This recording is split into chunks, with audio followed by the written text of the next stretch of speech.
Okay, we're ready to call the meeting to order at 6:31.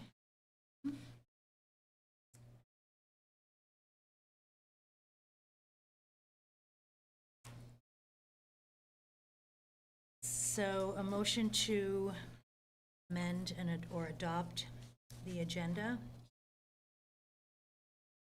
Second.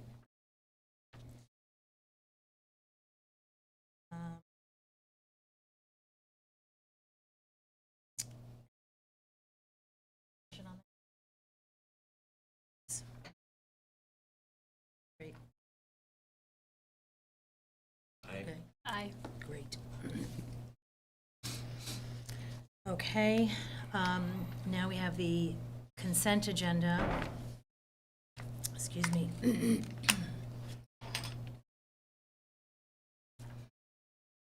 I'd like to, with the consent agenda, I would like to pull off item 4.5, no, I'm sorry, 4.2, the North William Street RPP request. And if we could make that before the GMT Fare Resumption. Motion to approve the consent agenda, removing 4.2. One clarification, Yeah. is I think we've warned a public forum before the Yes, consent agenda. We need to do public forum first. Oh, sorry. Thank you. All right. Former Chair Hogan to the rescue. Thank you, exactly. I'm too busy with my choking and cough drops. All right, public forum. We have 3 minutes per person. So if you haven't already, go ahead and please sign in. Anyone wishing to speak? Anyone signed up? Well, yeah, I come on up and sign in and About the topic you came about, or is this just in general? It's just in general. I mean, I'm just waiting for a specific topic, but You can also speak, you can wait and speak during the specific topic or speak now. okay, so Okay, so you'll wait. Mr. Goulding, is anyone online? yeah, we're gonna have Andrea Todd up next in queue. Okay. Andrea, you ready to? I am. Thank you so Okay. much. Thanks. I just wanted to, I'm really glad that the agenda item includes the EV vehicles tonight. And I've been corresponding with members of the commission and DPW, and I'm really hoping that part of the presentation tonight includes the evaluation of this pilot project. I haven't seen any conversation of that. I've seen the rationale, some more rationale for it, but I'm really hoping that there's more evaluation progress presentation tonight. I think that this is a disappointing way to be doing carbon reduction in the city, and I wish that it was better tied to mass public transportation. Thank you. Okay, thank you. Mr. Goulding, anyone else online? No one else is online. It looks like Commissioner. Okay. Okay. Public comment. Thank you. Right, so we will close public comment. Any discussion? Nope. And now we'll move to the consent agenda. So I'll make a Excuse motion me. to approve the consent agenda with the removal of 4.2 North William Street RPP request. Have that one become 4.8. Okay. Thank you. Is there a second? Second. Thank you. All in favor? Aye. Aye. Okay. Any nays? No.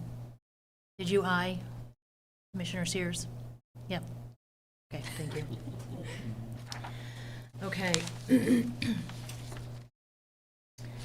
So now we are ready to move to item 4.8, which is the North Williams RPP request. I think it should be 4.9. We already have 4.8. yeah, Oh, I'm sorry. Oh, the on-street parking updates. Yes. Oh my Yeah. goodness. that's fine. We can note that it's 4.9. 4.9, Yeah, and a deliberative item. okay.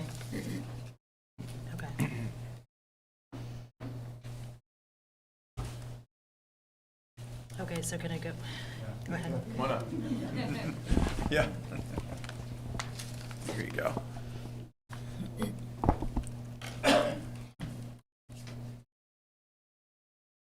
Hello, my name is Dora Bean. I'm an associate public works transportation engineer with the city of Burlington.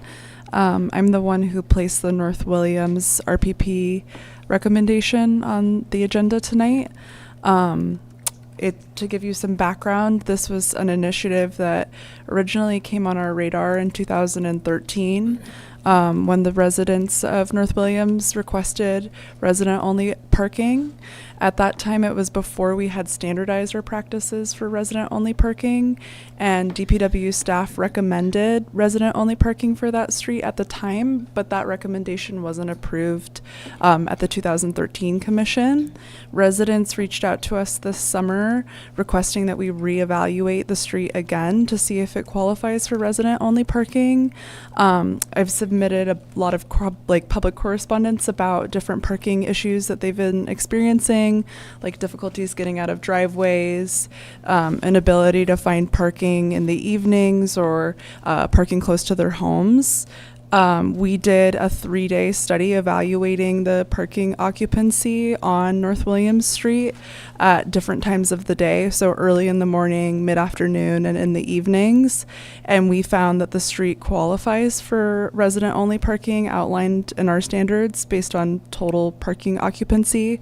We require that out of all available spaces on the street, 85% of those are occupied at any given time on average. We found that North Williams had 87% occupancy. And we also hosted, I should have mentioned, we hosted a community meeting too, where we got to speak to residents and give them information about resident-only parking, and also sort of figure out where confusion lies around resident-only parking as well. We made sure to flyer and outreach to all of the houses on the street, and we received a petition with 51% of property owners standing in support of the measure, which is another one of our benchmarks for a street qualifying. And so, yeah, we didn't receive any public comment in opposition to installing resident parking on the street, but we have received a lot of commentary in support of the measure. Thank you. I want to say I am in support of North William Street moving to resident only. My reason for pulling it off the consent agenda, as I communicated to Director Spencer, is that this doesn't seem like a great strategic policy for the city, excuse me, to look at a resident-only parking street by street instead of by zone or area.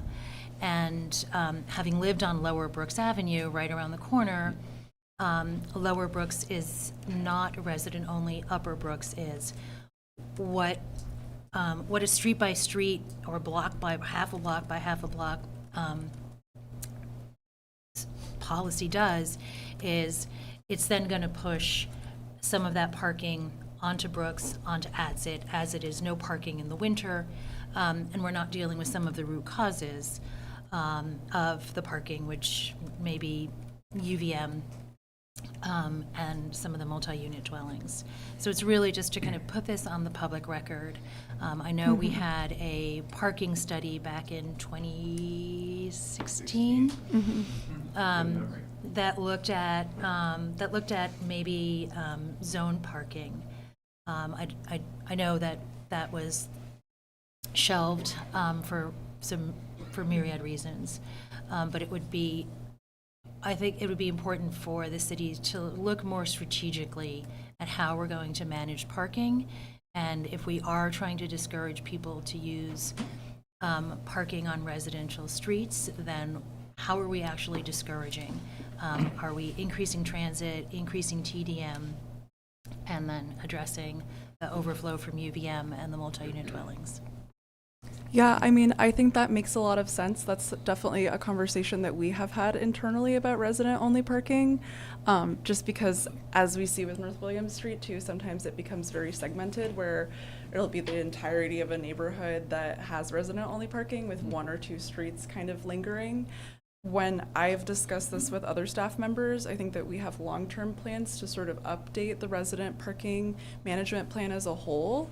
And we're certainly going to consider that as an option when we make those updates. The last update happened in 2019, and that incorporated some changes to try to accommodate more public parking on resident-only streets. So I think that's something that we could certainly evaluate as we make those updates.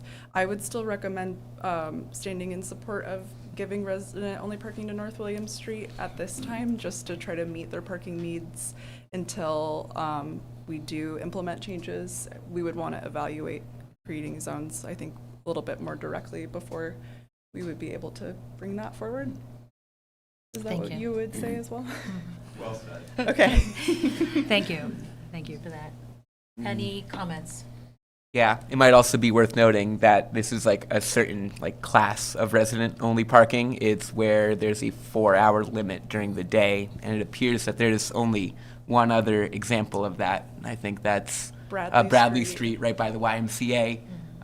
So certainly, if we are getting to the point where we're having this larger study or analysis of, well, what's going on in those UVM neighborhoods, actually determining, you know, what statuses are probably best for the different streets. Yeah, I think that would be great. You can see with resident-only parking sort of the different eras of resident-only parking that have started to be lined out in the ordinances. And I think that a good long-term goal for us as an organization would be to try to harmonize all of those different resident-only parking standards so that they're just more uniform, and maybe we could reevaluate some other resident-only streets so that they, like as you're saying, accommodate more public parking, or just so that it's, I can imagine as a resident it would get confusing if it's different between streets as well. So it's not something that we're ready to change today, but it's definitely conversations that we're having internally so that we can create a more kind of harmonious process with resident-only parking. Thank you. Any other comments from commissioners on this?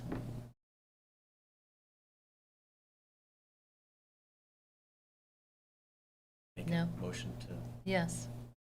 make a motion to accept, approve staff's recommendation in terms of parking on North William. Second? I'll second that. Okay. All in favor? Aye. Aye. Any nays? Nope. Aye. Okay. Thank you. All right, that passes unanimously. Awesome, thank you so much. Thank you. Thank you, Ms. Bean.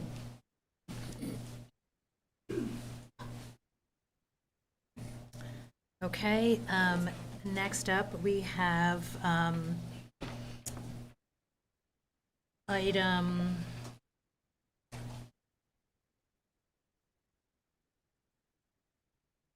five, the GMT Fare Resumption. I know, I like messed up with the numbers on my GMT Fare. Oh, I should have looked up.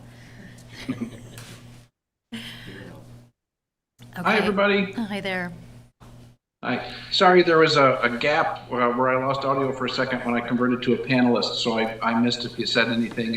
Should I get started? Yes, you may get started. Thank you. Excellent. So hi, everybody. My name is Clayton Clark. I'm the general manager for Green Mountain Transit, and I'm going to talk a little bit about our return to fares. And so the first thing that I want to mention is that if you haven't heard the news already, that March 6th is no longer our return to fares date. We delayed it to April 1st. It's not an April Fool's Day joke, although I'm sure that some people will think so on that Monday morning. The reason why we did this is that there was some delays in getting our apps that would be through the Google Store and through the Apple iOS App Store available to folks. They're not presently available now, and we really didn't like the idea of having people have a very short window of time to get ready, especially folks who are going to need assistance, especially folks that are going to be using our smart cards instead of their phones to pay for the fares. And so that's why we're giving ourselves 3.5 extra weeks, so that will have more time for outreach with the system live and ready to go. But I'm getting sort of ahead of myself. What I want to do is do a very quick, high-level overview of the return to fairs. Not much has changed since the last time I came to talk to you all, and so I'll just do that overview and then open it up for a conversation. So I'm not talking at you, but talking with you. And so the decision to return to fairs was something that was made in last year's transportation bill that was enacted by the governor and the legislature. And that set a requirement for us to return to fairs. At the time, we had hoped to return to fairs by January 2nd.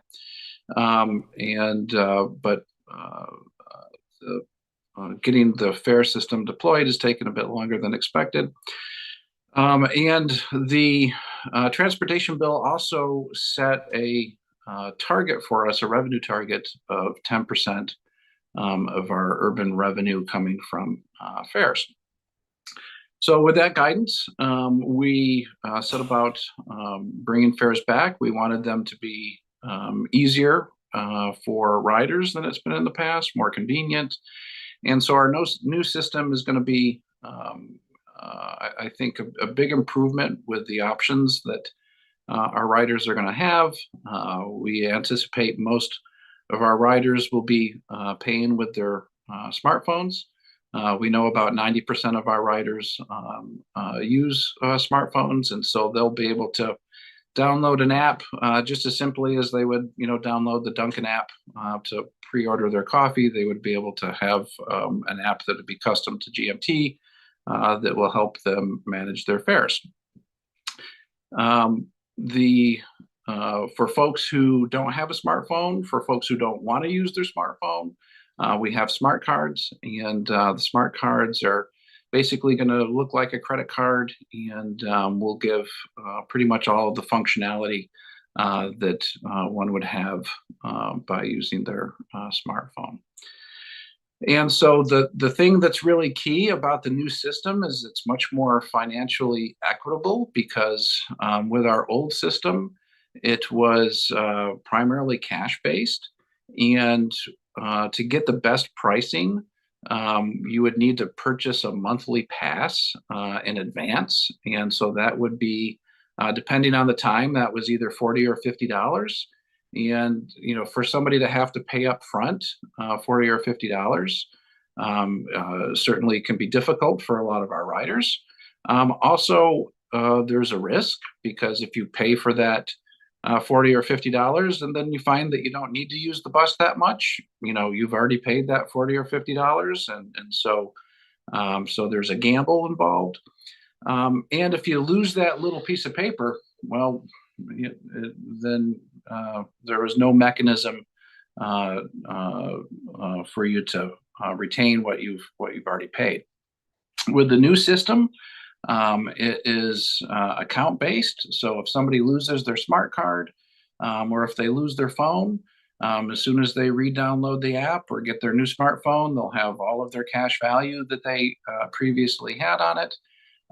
And since it is account based, instead of selling monthly passes to people, which requires them to pay up front, we are setting caps. And the caps basically say that when you get to a certain spending amount for the day or for the month, your additional rides after that, there won't be a charge.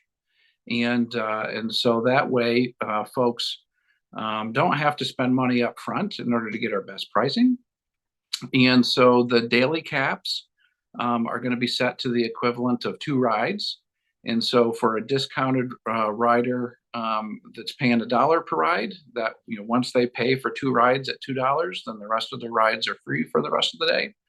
And for a non-discounted rider that's paying a $2 fare, as soon as they pay $4 for the day, then the rest of their rides are free. We also have monthly caps. And so the monthly cap for a discounted rider would be $25. and for a full price rider, it would be $50.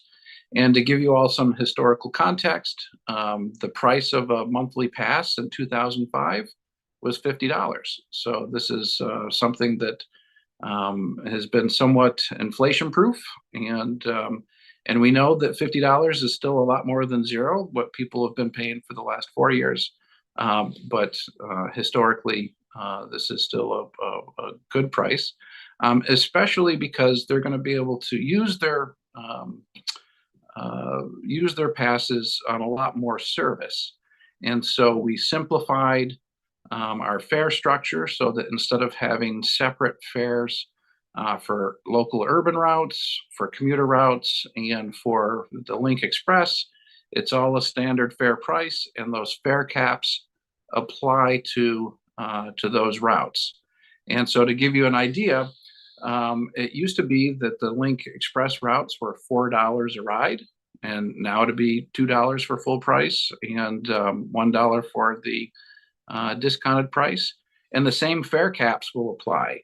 And previously, we sold a monthly pass on the Link. It was $150 a month. And so now people will be able to have unlimited Link ridership for $25 or $50, depending on whether they're paying full or half price. So, so certainly returning to fare service is something that we did not do eagerly, because we really appreciated the benefits that not having a financial barrier provided. But we think that the new system is going to be, vastly improved from an equity perspective from the old one. And the last thing that I want to let folks know about that is new since the last time I was here, before turning things over to you all, is that we are working with DEVA, the state organization that manages Medicaid. And one of the things that's been really positive is that the Centers for Medicare and Medicaid Services, which manages Medicaid, has had what's called a bus pass program, and that's for individuals who are on Medicaid and who do not have a vehicle in their household. And in the past, the folks would be able to have just their trips to Medicaid appointments. They would get free bus fare for those trips, and then Medicaid would actually verify that the person used the trip to go to a medical appointment. And one of the things that they realized is that they were spending far more money on verifying trips than if they just bought unlimited transportation for people. And so really happy to see that the federal government has changed its rules about the bus pass program. So now when folks are eligible, they're going to get essentially unlimited free use of public transit.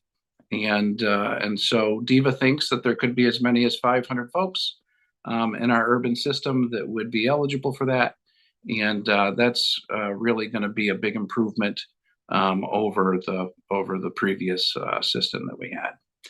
And so happy to talk to you all about fares. If you want to know more about some of the tech issues that we're working with, I'm happy to dive into those.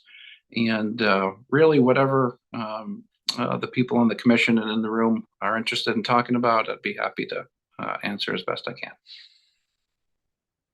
Great. Thank you. Thank you very much. Commissioners, any comments or questions, Clayton, about the fare resumption? We've had a similar presentation in the past. This is just the update on the launch date. Commissioner Mutano? No, not chomping, but I do have a few questions. The first is regarding college students. Will they be required to have this smart pass or anything loaded verifying their identity, or will a college ID suffice to ride the bus for free? The college ID suffices, and so we have agreements through CATMA that pays for unlimited access for those students, and so they will not need to do that. Right. My next question concerns changes to the bus schedule to accommodate the extra time required to check ID or check, Yes. tap onto the bus and everything.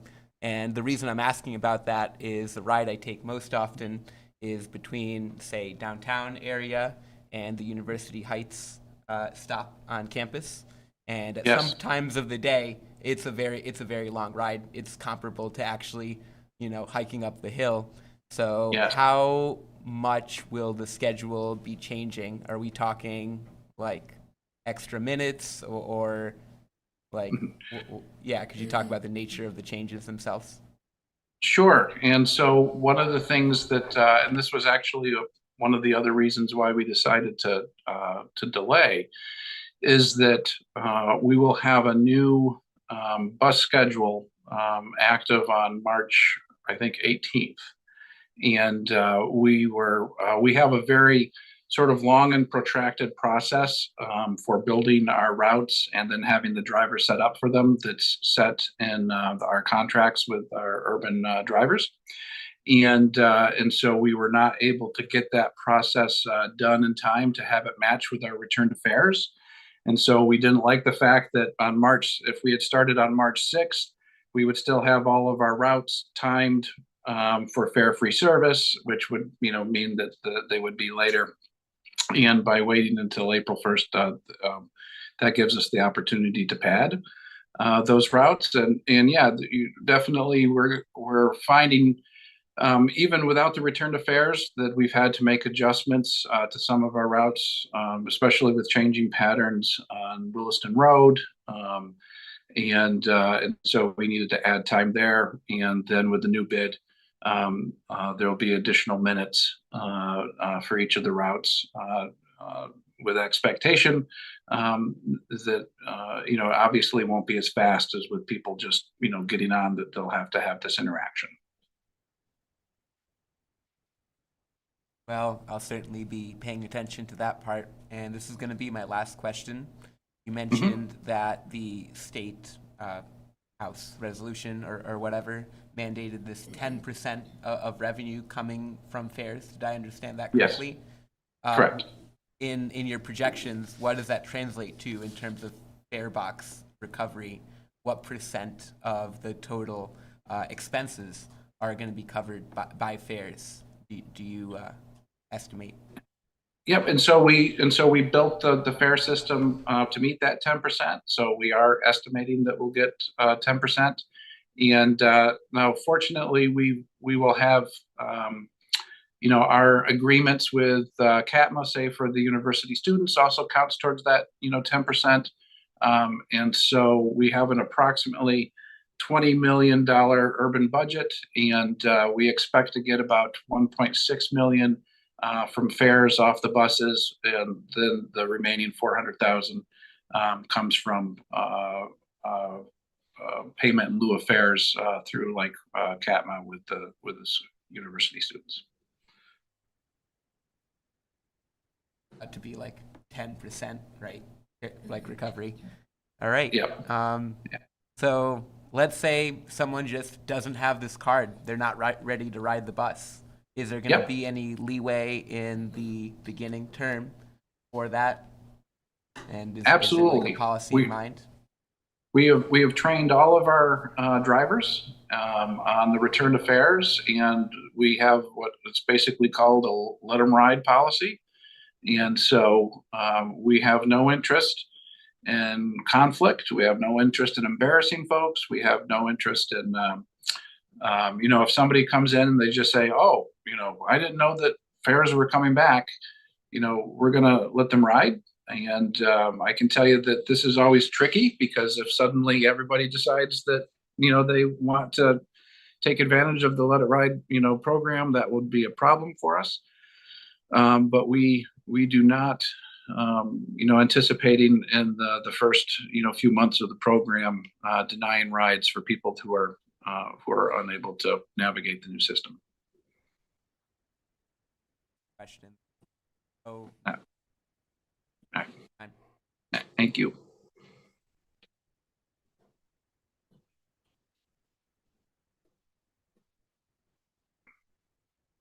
Again, Mr. Clark.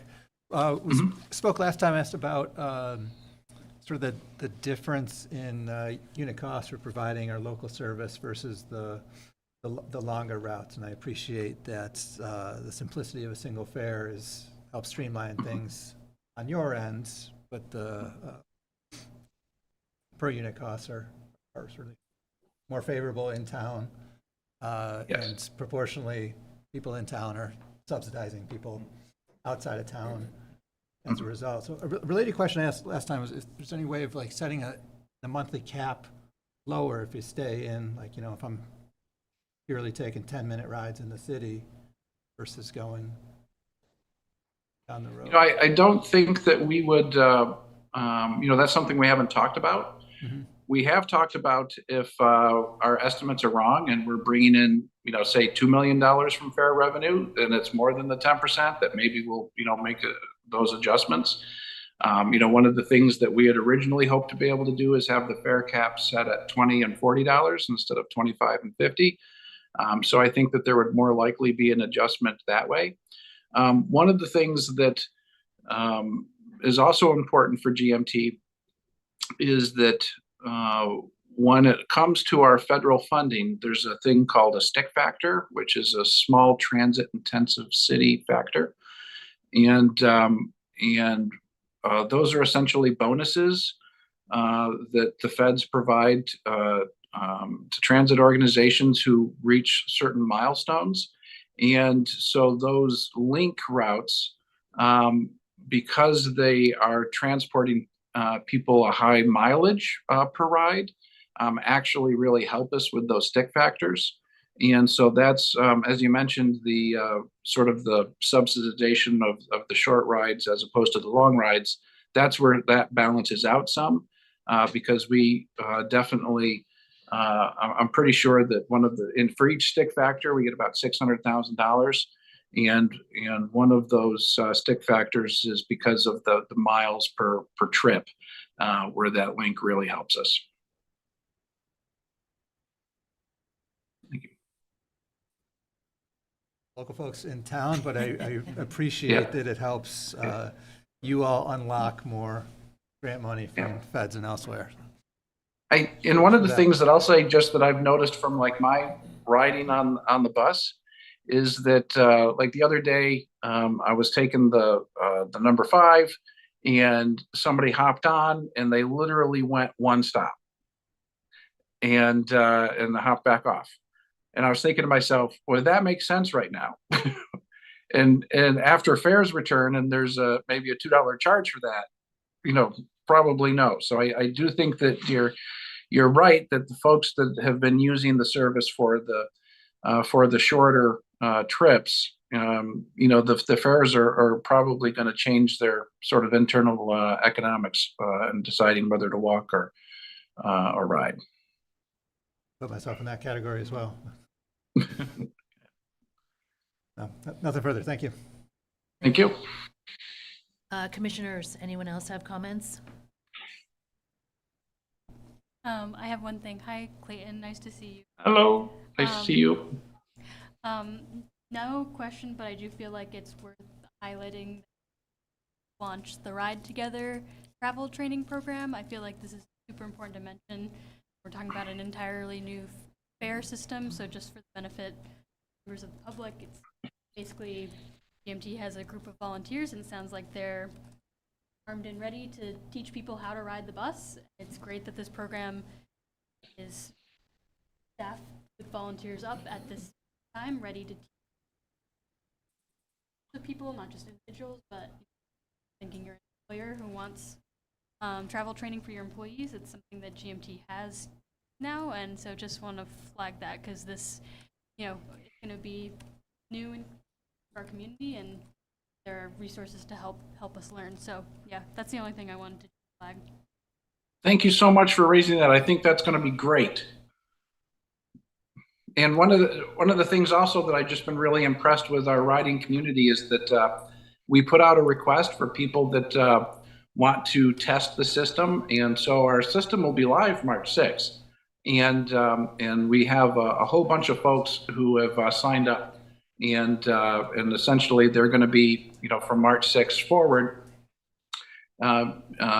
just testing it, trying to break things so that we can fix them before April 1st, just to make that a smoother transition. And so it's wonderful to see the community helping community. Thank you. Any final comments, commissioners? I would say I encourage you to get the high school students to test it. They'll figure out how to break it. Yes, I trust that they will do that. And I meant to mention starting off, but I apologize. I prefer to be there in person. I started off the night in another meeting that Eliana was actually at with the CCRPC's board meeting tonight. And then now that I'm done here, I have to go pick up a middle schooler who just finished her high school game, or not her high school, her basketball game. And so sorry not to be able to be there in person.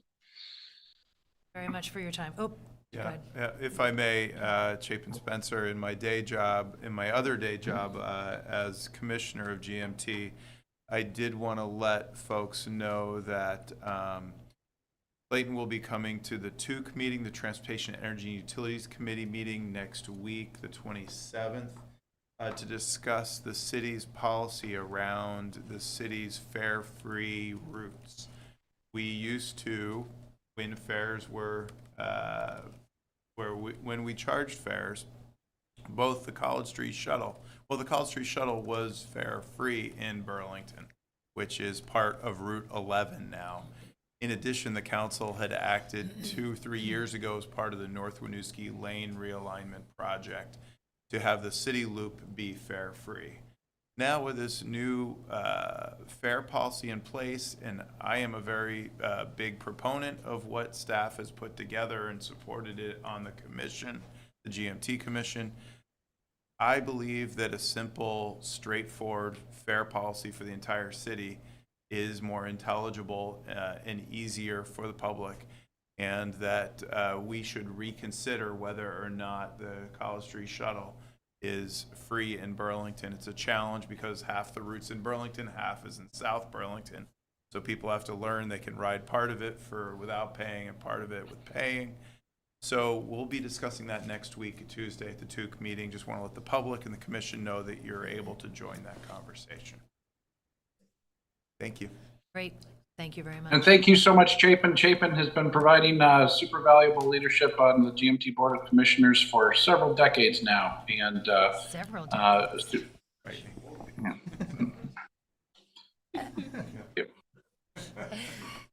Thank you.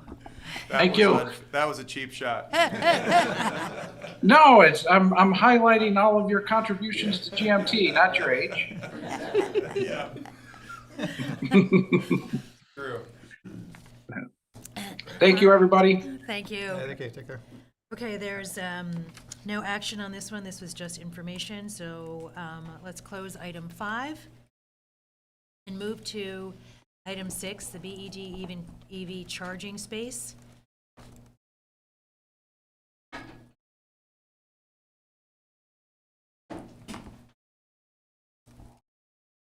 Hello, I'm Maddie Sender, an associate transport engineer. Anna. And about the item. So this is just informational this month, and we'll be coming back next month after another round of outreach to have a vote on these locations. So DPW worked with BED to cite 5 charging locations to support a grant effort that BED was awarded. And we did a first round of initial outreach and received input on 3 of the locations, support for Murray and Front Street, and then some input concerning the location on Rose Street. So we are pivoting for that location and working to cite a alternative space, and we will be doing outreach for that new space once it's confirmed, along with all of the others, and bringing that back BED can speak to the specifics about the grant criteria, and we can, Caleb and I can talk to the public process that has been done so far, as well as how these spaces fit in the right-of-way. And cover anything I missed. Maddie, I got most of that, and I'm Caleb Mann. I'm the excavation inspector. Works. I don't usually intend to speak tonight. And yeah, I think Maddie covered most of it. The only other thing I would add is that it's our general practice. Anytime a facility such as an EV charger is located within the public right-of-way, we want to make sure that's available to everybody. And give folks an opportunity to use that. So kind of our role in this was identifying viable parking spaces that would work for the specific charger that needs to be mounted to a utility pole. So we tried to find just spots that work. They're easy to pull into. You wouldn't have to parallel park into them or anything. And there would be ample space to physically plug the cord in. The way we understand it is several different makes and models of these cars have the plug on various spots. So we wanted to find a good spot that would work for the various makes and models of these electric vehicles. And yeah, I think the main questions are more centered around how these specific locations were chosen. And that in part is based on the grant criteria that BED was able to secure. So I think with that, we would kick it over to BED and kind of let them further explain that process and how these areas were determined. At your pleasure. Okay. James Gibbons, I am Director of Policy and Planning for the Burlington Electric Department. I'm joined by Jen Green, Director of Sustainability and Workforce Development, behind me on my right rear, and Tom Lyle, a Policy and Planning Analyst from Burlington Electric Department. They are here in case you stump me, and I simply cannot answer the question without assistance. So they are my subject matter experts on sustainability and the grant. But I'm going to cover it at a high level and see if that's sufficient for your purposes. So first of all, this all started with a perceived need. Okay, so Burlington Electric was aware that there were no chargers in the Old North End and some parts of the South End. If you look at the map on the screen, I think it's the best way to see that. The orange locations are charging locations at this point in time, or at the time the grant was prepared. And you can see that there's very little, if any, in the Old North End. There's very little in the northern part of the South End. There are some locations at BED now, which are down off the south end of this map. But also around the same time, at the end of 2021, City Council President Max Tracy reached out to us on behalf of his ward and said he was concerned that there was no street level or street location EV charging in the Old North End. He was at least communicating at the time on behalf of one constituent. So we had a couple of inputs that said to us, these may be places that need charging. That's late 2021. Early 2022, a grant comes out, lo and behold. Let me refresh my screen because it just shut down on me, knowing that I was going to have to say something and needed to look up something. That there was a grant available from the Department, I'm blanking on this, Department of Vermont Housing and Community Development, okay? It was a 90% paid grant. So again, it only required 10% match of funds, but it had a bunch of criteria. So the criteria in particular for the grant were that it was eligible for single or dual port charging locations. So we chose 5 single port locations to only essentially occupy 5 parking places. It was targeted in areas with multifamily, low to moderate income. So over this map was overlaid the income levels, median income levels, housing densities, and things like that, which you can just barely see in the right legend, if you will, lower right legend. It had to have little or no access to current charging infrastructure. That was a criteria of the grant. It had to be available on the same, they had to be lit in the area where the charging was going to be. BED needed it to be on a pole that we owned, not a jointly owned pole or a pole owned by the phone companies. So we don't own, despite most people's thought, we don't own all the poles in the city of Burlington. We own about half of them. It needed to be feasible from an electrical interconnection, and we didn't want the spaces to be limited parking spaces. In other words, not 30-minute parking, because level 2 charging for 30 minutes really won't give you a full charge. So we had all of those criteria, and in addition to your criteria for the space accessibility and things like that. We laid them over this map and we identified those 5 areas, A, B, C, D, and E, and we tried to locate one charger in each of those areas. Now, we also had done some work with the Old North End and Car Share Vermont to get a charger there and a part-time publicly available charger at the Old North End Community Center, but that's really just one charger up in that area. We looked at this. It's a pilot program. It is 5 devices we've never used before, so we tested them at BED, and now we're prepared to roll them out for the 5 locations. We went out with DPW to make sure it met all of the technical requirements as well as the grant requirements and that it was feasible from your point of view as a parking space. And we identified 5 final locations targeting 1 in each of these zones. Then obviously we went to the DPW outreach system. We did have the feedback on Rose Street. We accepted that feedback. We've canceled the Rose Street proposal in light of the public concern in that area, and we will look for another one. That will be communicated as well, as you mentioned. Probably in the next week or so, we'll have a location there. In the interest of, transparency, we're thinking about something maybe around, is it Archibald and, not Archibald and Intervale, Tom, it's Spring Street and Intervale and Spring. So we're still trying to stay close to these identified areas, if we can, but looking for another space that will meet all the criteria.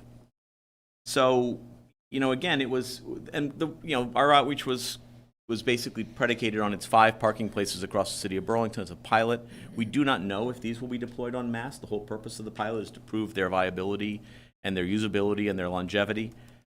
So again, we did not do extensive outreach for these 5 street side parking locations. We relied on the DPW outreach for that, and we've accepted those comments. So I think that's really sort of where we are, how we selected the specific areas, how we then within those areas selected the specific sites, and what was governing our thinking on this.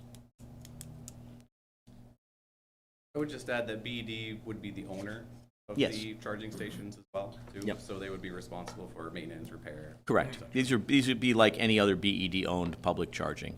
And, to be fair, we've also taken into consideration these comments, in terms of broader deployments. So again, if there were any broader deployment of these devices past the first 5 pilot units, we would try to improve on the outreach structure. And, we'll consider improving outreach structure whenever we do other public charging. We did hear that, and we do consider it important message, so. Okay. Great, thank you. Sorry, I just saw the screen. Commissioners, any comments? Can you walk me through that map? There's some blue Yeah, pins, sure. there's some orange pins. Yep. Can you re-pull that map up for me, please? So blue pins are multifamily housing that meet the LMI or the subsidized multifamily housing. So we were looking at those. Under the grant criteria, it didn't actually need to be at one of these housing sites. If there were enough housing that qualified in the area and it was street side and publicly available, that was acceptable from a grant proposal too. So again, in the interest of trying to get it available to everybody and not just a particular, housing unit, we went with the street side option for these 5.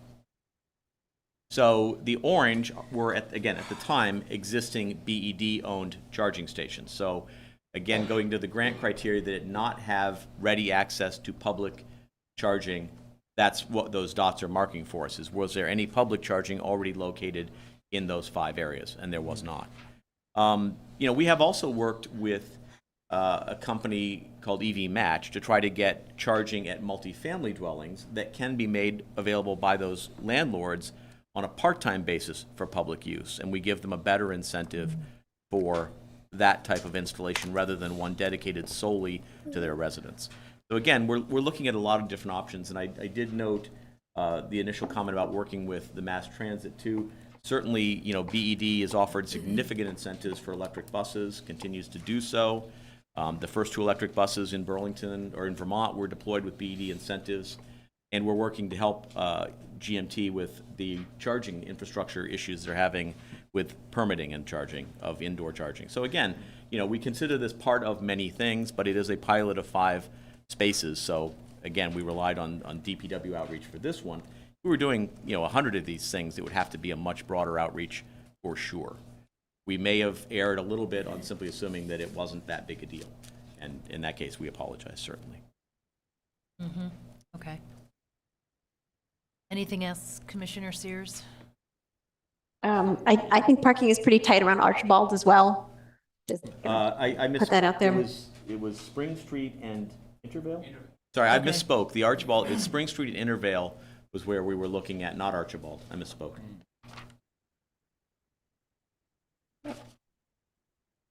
Okay. Anything else? Yeah. Commissioner Fox, go ahead. Sorry. Sorry to harp on the map, but you mentioned EV match. I think that there is one on Peru, which is sort of one of those circles that you mentioned, but it wasn't on. Well, again, the map is as of the grant application. This was the map that we used with the grant application in 2022 to select. I don't know whether that one went in after that. Okay. But this was the selection criteria that was used in the applying for the grant, so that's why I've used this map here. Okay. Okay.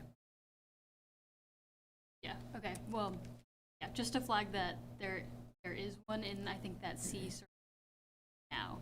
I feel like it's been probably after. I'm not sure. Yeah. Peru Street, you think? Yeah. Peru. Yeah. Yeah, we'll check on that. 73 Peru Street. Okay. I use EV Match. Anyway. It's like on the other side of the. Is that one of the EV match chargers? Mhm. These are only the BED-owned public chargers. Okay, got it. Okay. Okay. Because, you know, again, those are controlled by the landlord, not BED. Sorry, I feel like a little bit mixed on this whole thing, and I really explanation that know better about the project here, about the background and the outreach and stuff like that. Could you speak to, I don't know, maybe this is too gritty. You know, when we're talking about EV charging on, not just talking about the street itself, we're talking about also, and I understand that going to like the installation. Is that going to require any? Not these literally mount up on the poles, Okay. and when you activate the app, they drop the cable down to you. So they're all above ground on the poles. So again, that's what we liked about this technology, but we never used it. Yeah. You know, we have also found that, you know, being on the bleeding edge of technology can be interesting too, if the company evaporates or things like that. So again, this is a pilot of 5 of these units. The very first one was installed at BED. We tried a guinea pig with ourselves. So, you know, all of our guys were out front scratching their heads and trying to figure out how to make the cord come down. But they did figure it out, and they did make it work. And it does look viable, and it does essentially not require any of the greenway, which is what we did like about it. Yeah. Okay. That's great. That was honestly one of my And also, the retractable cord may also protect the cord from incidental damage. Again, it can only come down if somebody with the app is ready to use the charger. So it's not just sitting there on the ground or anything like that. It's actually up, coiled up inside the device, up on the pole. Yeah. Thank you for that. Feel better. Yes, once the commissioners finish. Okay. I feel like I had another like nitty gritty about charge time and how that'll be enforced. That'll be something that happens, right? Under our public charging rate, correct? Yeah, so we have a public charging rate that's used for all the EV charging that's BED owned in the city. This will be served under that tariff. Is there a time? I think not on the public chargers, on some of the garage. Yeah, well, right.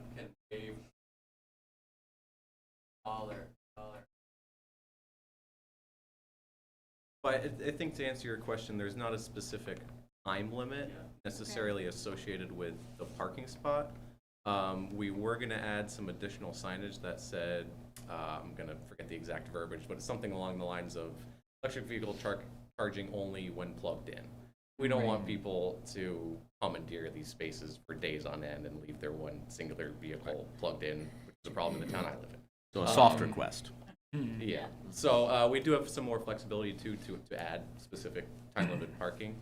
I believe we're doing 3 hours on Main Street, but it's slightly different charger. So reflective of how long it takes to actually charge your vehicle, we do have some flexibility. There is going to be. That's the intent, yes. Okay. Yeah. Okay. All right. I would note that UVM does put time limits on their chargers with the intent of not having it commandeered. A lot of times you might understand that a professor will be teaching all day and they'll leave it plugged in all day. No, Not the just a intent professor. is definitely to create turnover and make them Right. available to anyone who needs. Right. Yeah, so the tariff language specifically says, I pulled it up real quick, $1 per hour or part thereof of session length over 4 hours, except in those designated by BD for overnight parking. So again, if it's designated a certain way, then it's waived. But generally speaking, we try to have them move out after 4 hours.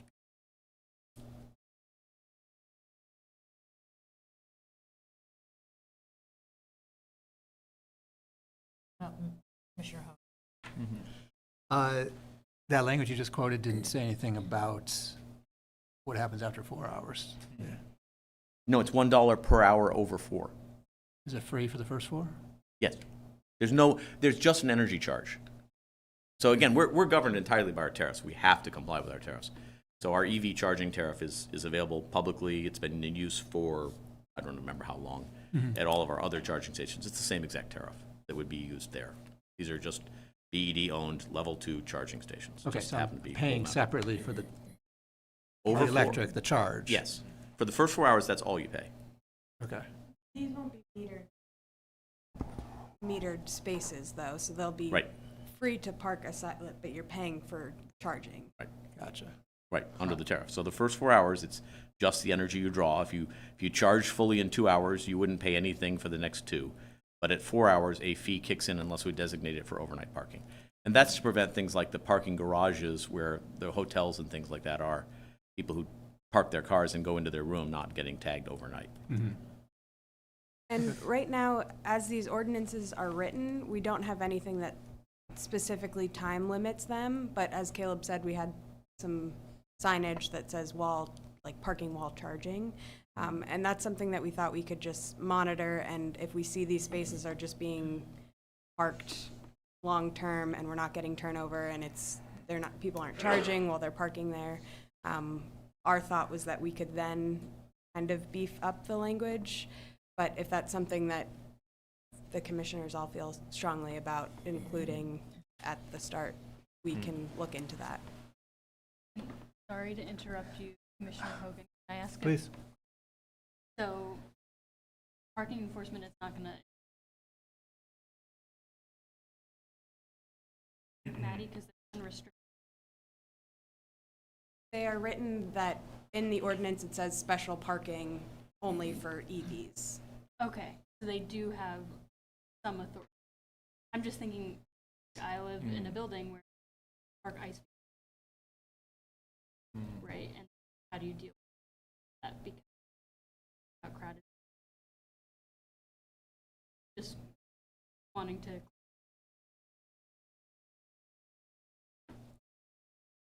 Yes. Okay.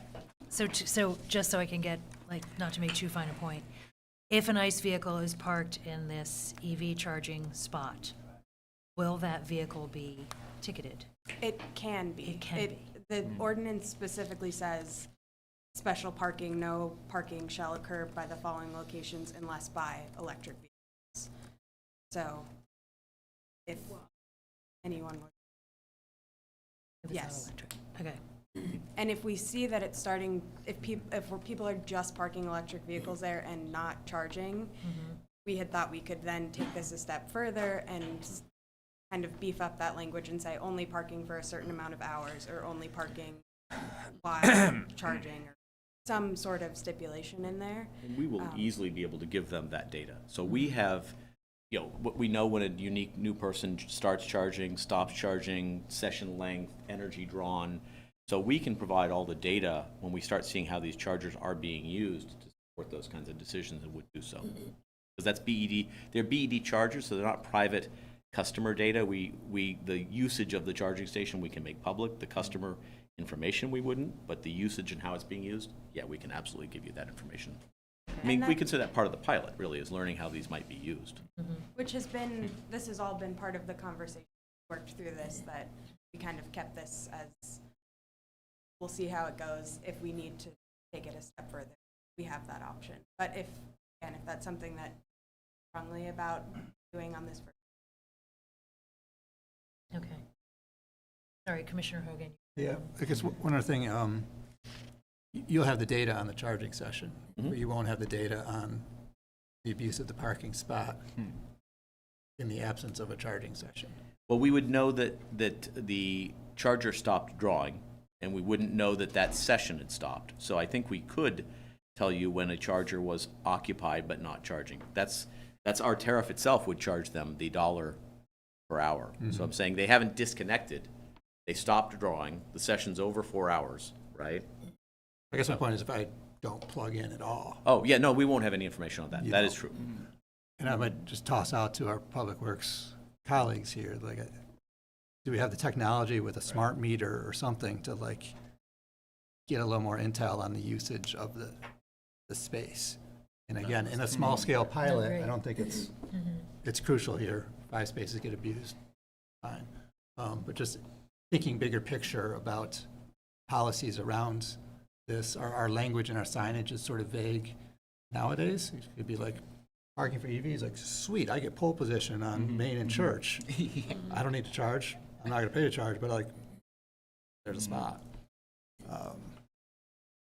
Bigger picture, like incentive, fee structures. Yeah, unfortunately, not something BED, you're right, doesn't have visibility In into partnership that. with, But in partnership with DPW, if we parking start people. seeing that, again, like I say, this is, like you said, I think a five unit pilot, we're gonna learn stuff, and that's what our goal is. Yeah. Thanks. Okay, All right. Commissioner Matano. I think that leaves just me. I have, I don't know, a ton of questions, tons of things that came to mind. You mentioned a level 2 charger. Is that, I looked it up, it's like 240 single phase. This is the kind Thank God of, I brought Tom with me. yeah, this is the kind of charger you'd find in your home, right? If someone had a garage, Yeah. this would be the type of charger. Yeah. So Okay. there's level 1, which would be literally a 120 volt outlet, right? Which is challenging. to Plugging meter into the and- yeah, wall. right. Challenging to meter, easy to bypass, right? This is a little bit more gutsy charger. It's not a fast charger. It's a level 2, like most, if not all. There's a few fast chargers now in Burlington, but there's not many.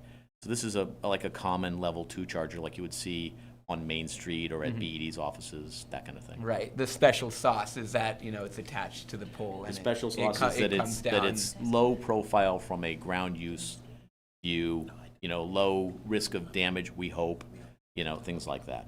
So it's not a new charging technology. Yeah. And with the 90% coverage by the state and grantor, what's the cost of the city for this pilot? Looking about. Well, to BED, there's To no BED, cost to the yes, city. right, yeah, to the BED, yeah, the fund. Yeah, it's about a 90,000, 10,000 split. All right. I mean, I think it's interesting, but relating to Miss Todd's comments earlier, right? This is in the end is only going to benefit just a small fraction of people, and as we're looking forward, right? Like, what are we doing as a city to meet the net zero actions, and just in general looking forward? I look forward to more collaboration in between the city divisions, right? This public utility and DPW in really bringing forward changes that can stand to benefit far more. I don't know if having these, public chargers at every corner is really the changes that we need to make in order to meet those goals that were already set. But I am looking forward to seeing the technology and it just kind of entering people's minds, that really entering.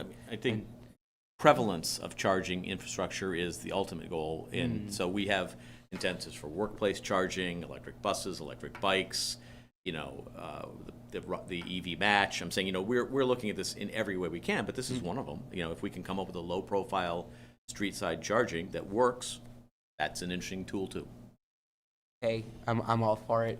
I'm gonna check it out if there's one in my neighborhood for sure. Just to see the drop. Just to see the cord come down. Yeah, if nothing else, I don't drive, but. There's one on our parking lot. Yeah, I was gonna say, we're happy to invite you to DPW, spin. All right, I'll do it. Before we, because we're going to take the one out of BED and put it out in the field. That was a test deployment of one of the 5 units. All right. So you've got to hurry, if you approve it. All right, thank you so very much. Okay, so I've actually not said much tonight, but just a couple questions.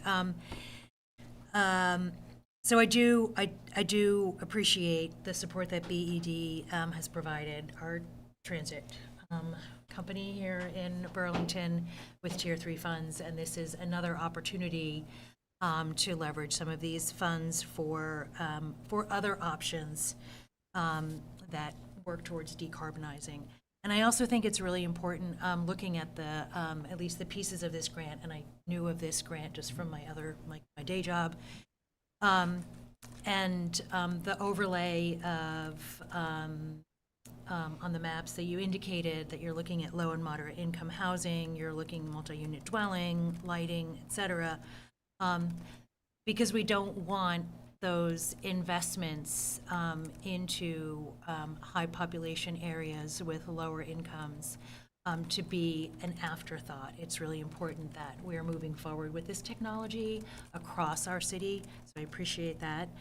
I also do outreach and education, and I think that maybe this didn't hit all the notes as we can attest by pulling Rose Street.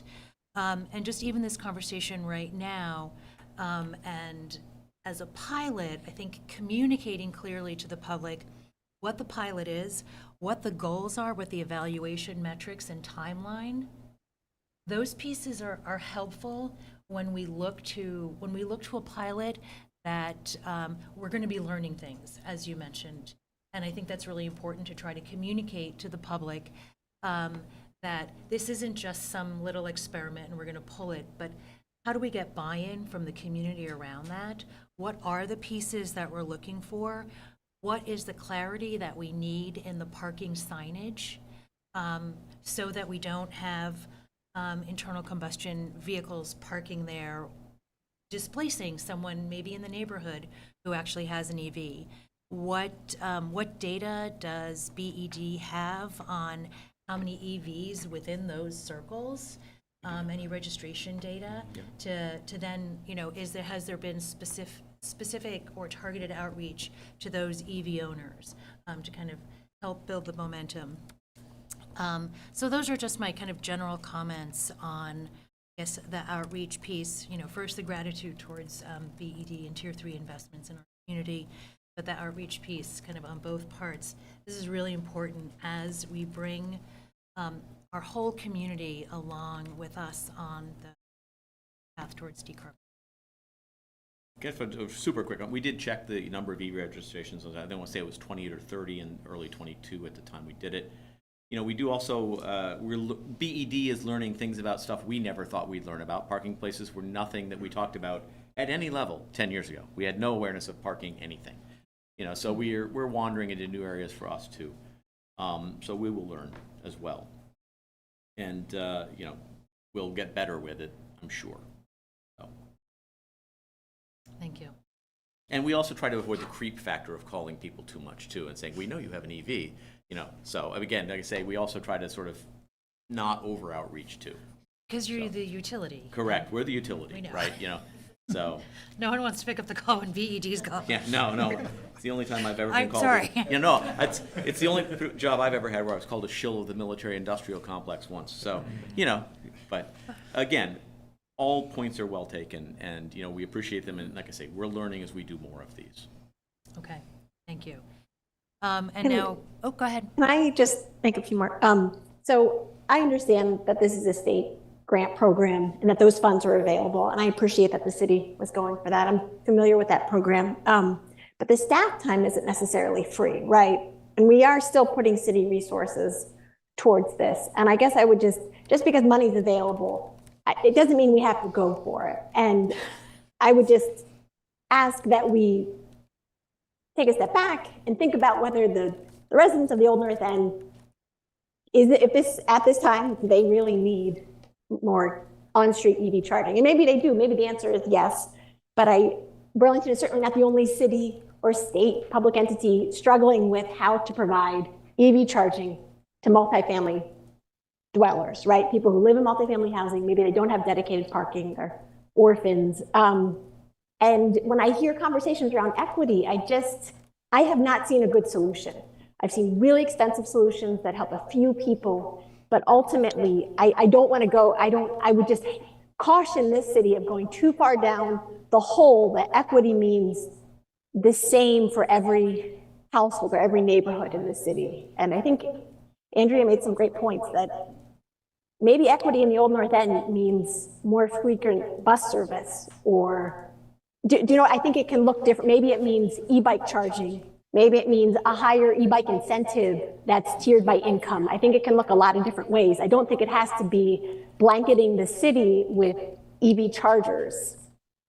Does that make sense? I understand your. I get, this is a 5 parking spot pilot. Yeah, I actually really appreciate how careful you've been going into it and how responsive you were to the response on Rose Street. So I think a lot of this lands in my team, to be clear, at BED.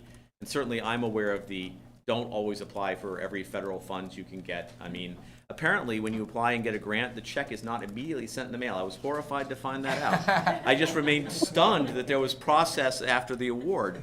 But, you know, we do try to watch these things. One of the, just to give you a sense of the thing, one of the biggest things we've been trying to deal with is some way to offer a good EV charging rate with level 1 charging. And those are the things that plug into a wall outlet. And so, you know, we've actually tried to get grant money to figure that out. You know, so again, you know, we are looking at a lot of different things, right? But this one seemed to be a reasonable thing to try for 5 spaces for the funding match of 90% without. So again, you know, it falls into a spectrum of things we're looking at. We have been really trying to solve that level 1 charging because we think that would break open a lot of, and being able to then offer the 8-cent, 9-cent charging energy to those customers who had level 1 charging. I'd love to break that barrier. We haven't yet. I totally agree. And I think there's an enormous opportunity with level 1 charging. The downfall being networking, right? Like that expense becomes so high that it's prohibitive. That's another, I have not found a good solution there. We would love one. So again, I don't mean that. No, I don't mean that cynically. If we may find one. No, I know, truly, someone will develop it at some point. Someone will develop a level 1 charger with some form of measurement that isn't readily bypassable that you can't just plug your bandsaw into. You know, I mean, so again, we're, you know, that's our challenge, but we would love to fix it. So again, we do look at this as part of things, not an only thing.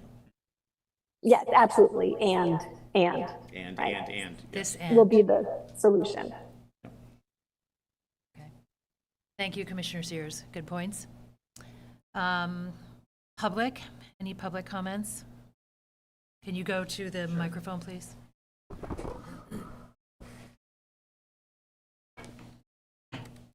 Hi, my name is Taylor Evans. Just sitting here, this isn't what I came to speak on, but just sitting here thinking about this, and given the fact that you said this grant is directed towards lower income areas, low to moderate Among income. other things, yes. There are a whole bunch of criteria. I have to ask what the actual need would be in a lower income area, given that the average cost is $50,000 plus for an EV. So how many people in those areas actually can afford an EV, and is this really useful?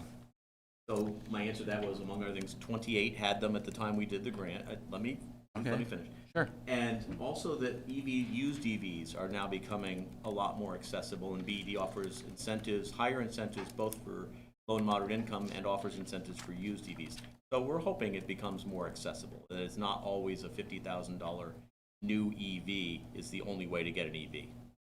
I get that. I think we're years away from that. Excuse me, from the cost, yes, but so public sure. comment is actually just the comment Okay. not to Sorry. engage, yes. Oh, I okay. appreciate, yes, yeah. Thank you. We do it differently. Sorry. Okay.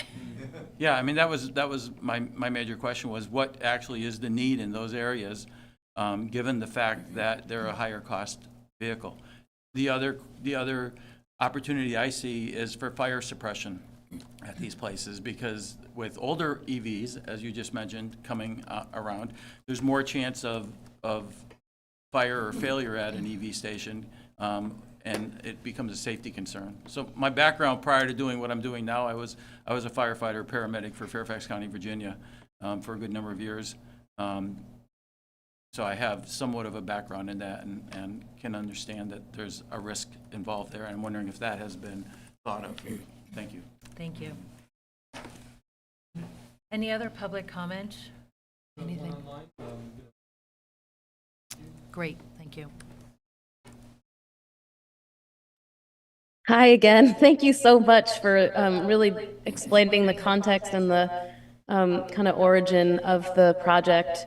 I just have some just comments and another question, but I think if we're talking about the low socioeconomic status location, kind of as the destination of these things, if we're talking about equity, I would rather that the city was not using the poor communities as experimental communities. I would rather that the poor communities and the wealthy communities were all being experimented on together.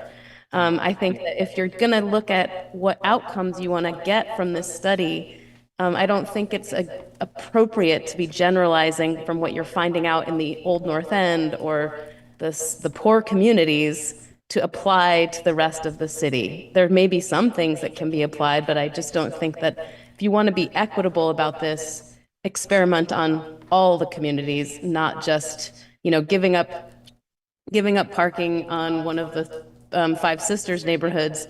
You might find a similar response to some of the things that you found on Rose Street.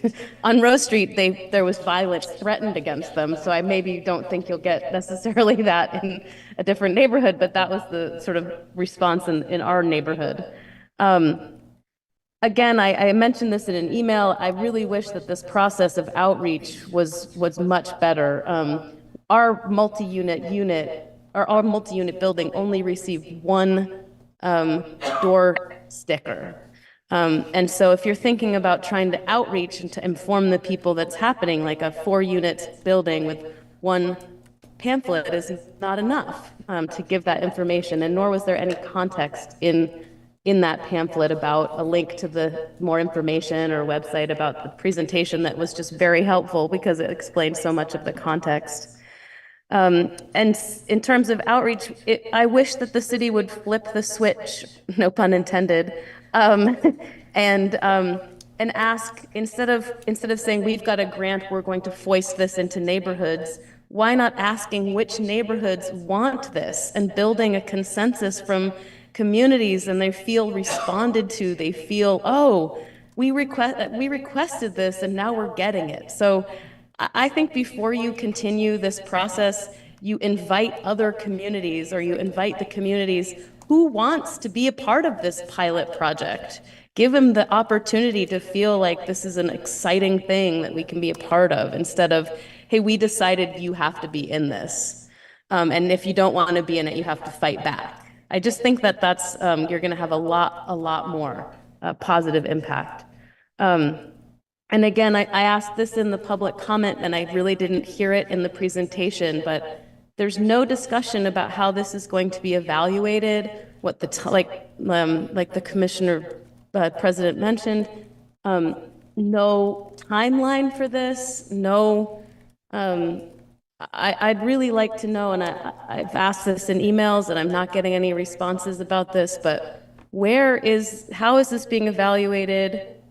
For how long? Where are the points of feedback? And how is that going to be processed? So those are my comments. Oh, one other thing too is if you're looking at these as being 4-hour turnover spots, I also don't think a residential neighborhood is the appropriate place for that. People are going to park their cars overnight. They're going to, and when you're removing a parking spot on the street or 2 parking spots, even though it's 5, you're saying one person on that street can now no longer park overnight in their original parking spot, which I would really invite the BED people who are part of this project, I would invite you to come and look at these streets from where these things are going to be located and see what cars are on this street, who's living here, and the kind of ways that they're parking their cars, because very few people are parking. If they don't have parking, off-street parking, they're not parking their cars on their residential neighborhood for 4 hours. They're parking on those residential streets for overnight or for hours on end, or sometimes and days on end, especially in the Old North End if their car is broken. So I just thank you for the opportunity to hear the presentation. It's a lot more than was in the pamphlets. And I'm very grateful that you're able to present this tonight, and I really hope you take some of these points into consideration. Thank you. Anyone else for public comment? Okay. Great. This was information, no action, so we'll close this item and move on to number 7, the annual downtown parking report. Got a triple header. Jackie. My cough drops here, like my voice is starting to go. Thank you very much, Division Director Jackie Sperti is here Thank with you, her team. BED, Thank and you so thank you, much, Public Team Works. BED. This is our annual presentation to the commission that you had asked for in return for DPW staff to have monthly permit discretion to issue those at our own accord instead of having to come to the commission.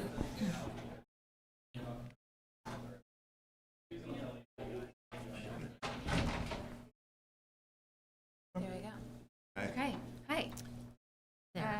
So this is the annual occupancy report, which was delegated to DPW in 2019. Our revenues and occupancy. So occupancy remains pretty much the same as it has been the last couple of years, between 40 and 50%. We went 1% for last year on average. This is just downtown garage. Just downtown garage, sorry, just for the downtown garage, not marketplace. Transient revenue, which does not include the hotels, on the next slide, slightly above 2022, but still pretty low.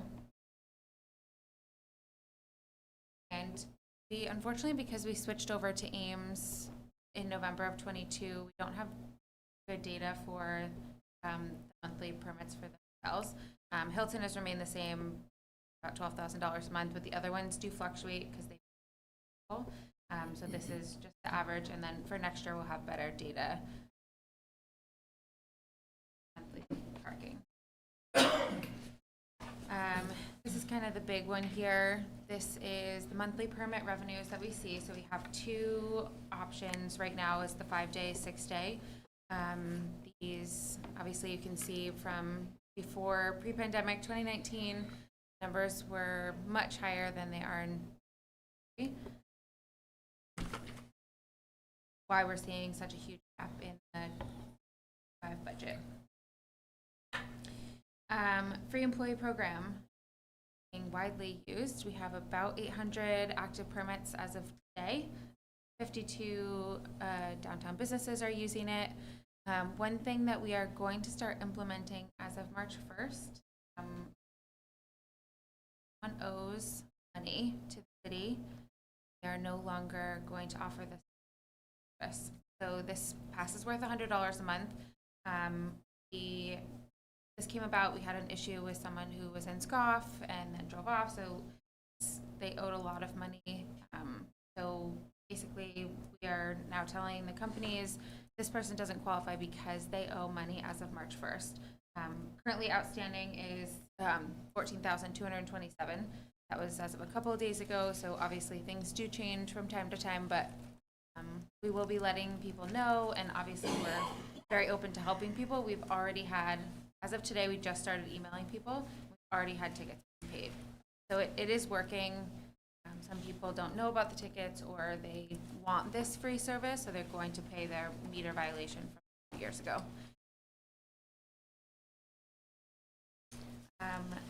Some things that we're working on.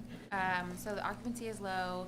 Public use is similar. As of for next steps, Chapin and I met with Jamie, who's a city lobbyist, this week and last week, and we are working to implement LPR, which is license plate recognition, which will help a lot with both enforcement and offering other options. So we're hoping to do sort of a punch card, so you can prepay for 30 days, and if you want to go to work in the office 2 days per week, then you can do that.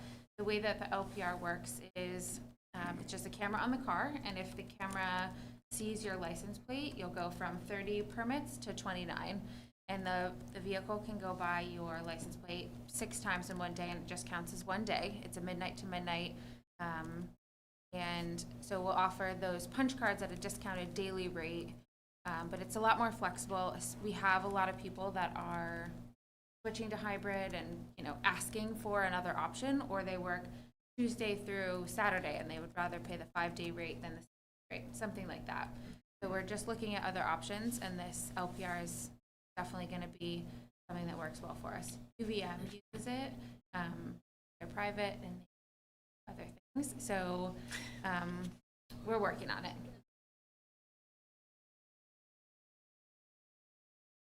This is just the Hunter Bank Street agreement that we have. They currently are only using 53 permits, but we speak with them daily. They have people moving in and out. We're happy to provide more. Questions?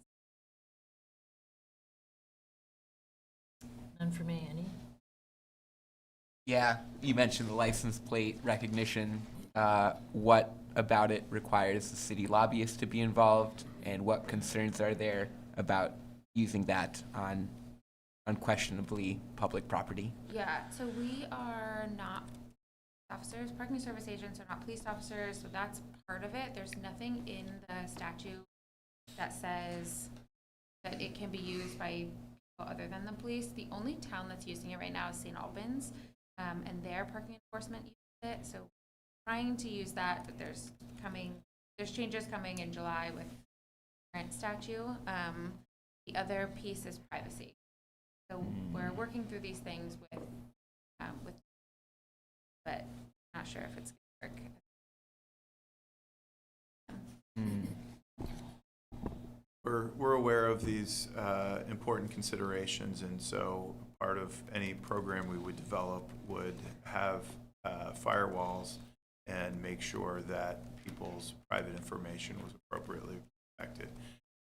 Our take is that the difference between a meter public parking service agent typing in a license plate number and a camera detecting a license plate number and then trading the data the same way is the end result is the same. And so we need to figure out how the data would be stored, who has access to it, how quickly is it deleted, and all those pieces that we believe we can develop a responsibly operated system that can improve products that we can't offer now because we don't have efficient enough ability to monitor, and that could improve, frankly, the public's access to parking in the city. Mm-hmm. So, like, what state statutes in particular is limiting in this case? Do you like any off the top of your head? Like, what are the main barriers to implementing this right now? The state statute basically limits how LPR can be used, and by our legal team's read, does not allow the city at this point to utilize it based on state statute. We can certainly get you the specific statute to review. There are bills that would adjust that statute that are in play at the legislature, and we're exploring whether or not we could get some amended language. Yeah, perhaps we could communicate this some other time, but I'm curious about that. Yeah, thank you. Great. Comments? Nothing further here. Questions? I can just clarify some things, because I was at UVM when we were able to get license plate recognition approved. Just for knowledge, the rest of the nation doesn't look at LPR the same way that Vermont does. Vermont, when they implemented it, looked at it as a law enforcement tool only. And as I understand it, since the city is also on AIMS, as UVM was, it's something tied totally to a database. So therefore, it's not gathering information on people. It doesn't alert that this is a car that's wanted. It doesn't do any of that stuff. It just basically says, you're allowed to park, you're not allowed to park. If you're not allowed to park, you get a ticket. And that's really all it's intended to do. I'm not sure the state statute either, but our legal team worked with, at UVM, not ours, I'm no longer there. The legal team at UVM worked with the state to get approval on a very limited basis at UVM. So that helps. Thank you, Commissioner Barr. Anything else? Commissioner Sears, you still there? Any comments? I am still here. No Okay. comments. Thank you. Great. This says motion to approve, but this is just an action. Oh. Okay, yes.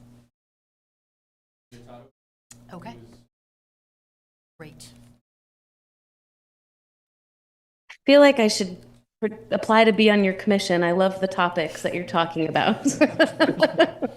I tried once. I wasn't able to get in.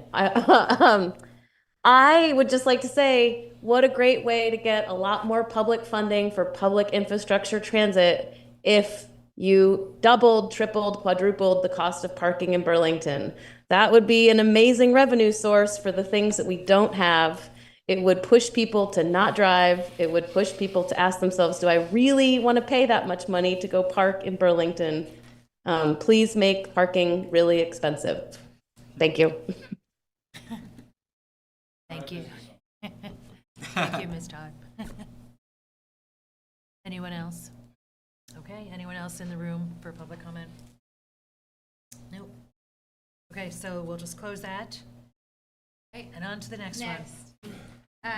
So the next is the Marketplace Garage permit changes. So just as a background, we currently have approximately 35 permits available in the garage. You're pulling in on College Street, you can either enter on the right, which is public parking, or enter on the left, which is the section for permits. Bank Street. Bank Street, sorry, thank Yeah. you, wrong garage. So those rates approved a couple months ago. As of February 1, those rates went to $100 per month. So this is looking to add 40 more permits to the upper portion of the garage. They are free to park wherever. These are not guaranteed spaces like the other permits in the garage. They're similar to downtown garage permits that are not guaranteed. So that's one thing that we're looking to add, and the other is just 7 permits for city employees that work directly out of the garage. These are DPW or BWD employees that have offices in the garage, will be parking there. The city will be paying for their parking at the garage. And we're only adding 7 of those max. Right now, I think we have 4 people that are utilizing those. Just acronyms, Business and Workforce Development, BW. So they manage Church Street Marketplace. Church Street Marketplace has a home base for many of their maintenance staff in the basement Marketplace garage.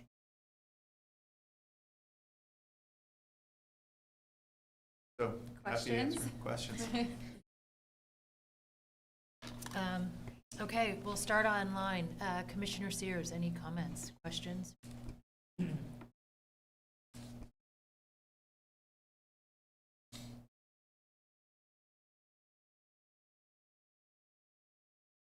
All right, anyone? Hi, sorry. Okay. Sorry, I don't have any comments. I'm listening. I'm putting someone to bed, Okay. but I'm listening. We'll whisper. We'll whisper. Anyone here at the table who's ready to go to bed and have any comments about the Marketplace Garage? No? I'm ready to go to bed, but I also have one question about the ordinance language. I'm sorry. I noticed that these permits, in contrast to the College Street downtown garage, are written in as 7-day permits as opposed to, 6 or 5-day permits in the case of the other garage. Parking still free on Sundays. Is this just older language that made its way into the ordinance, or I don't know why the difference in between the two garages? It's a very astute question. One of the pieces that you'll see later in the agenda is us evaluating on-street occupancy on Sundays. And as Burlington has shifted to more of a weekend destination, with the office market being weaker and the lifestyle uses of downtown being more vibrant, we are taking a look at whether or not charging on Sundays is an appropriate strategy. And therefore, we're seeking to add language here that if we advance that action, it would not require a further change to this section of ordinance. Yeah, I assume that the marketplace, this ordinance, right? So it's not new language where that 7 days is going in. This was made in either September or October of last year, I'm assuming, while I was teaching during this time. Yeah. All right, cool. Like, I don't know if it's worthwhile amending it to be in line with the College Street garage, but I just think that, yeah, it's and just a note, right? We got 2 public garages. One is on a 5 to 6 day schedule everywhere in ordinance, and this one here is on this mysterious 7 day schedule. I think the thought of doing that was not to differentiate. There is technically 2 different permits, right? There's the lower permits that are 7 days, but we didn't differentiate. We also were thinking with these, as we hope that this garage should be utilized 100% every weekend. You could never get in. We hope that that would go back to that, in which case that we would stop using, not allow them. If occupancy grows and people go downtown, we would put that not in the ordinance, but we would put that in the agreement when we offer these permits to the public. So every single person that signs on or gets one of these permits has to sign an agreement. We would put in the agreement that we as DPW are able to stop the permit. All right, I understand. And I guess going along with that might be actually making that necessary amendment such that, well, now there's just no monthly parking in the marketplace garage anymore. It's not just a, transactional thing. It's just, it doesn't exist. The city doesn't do that anymore. So I think, I'm okay with that, right, if it's coupled with the matching change in our policy, actually, in the language itself. Yeah, that's all. Thank you. Mm-hmm. Nothing here. Nothing here.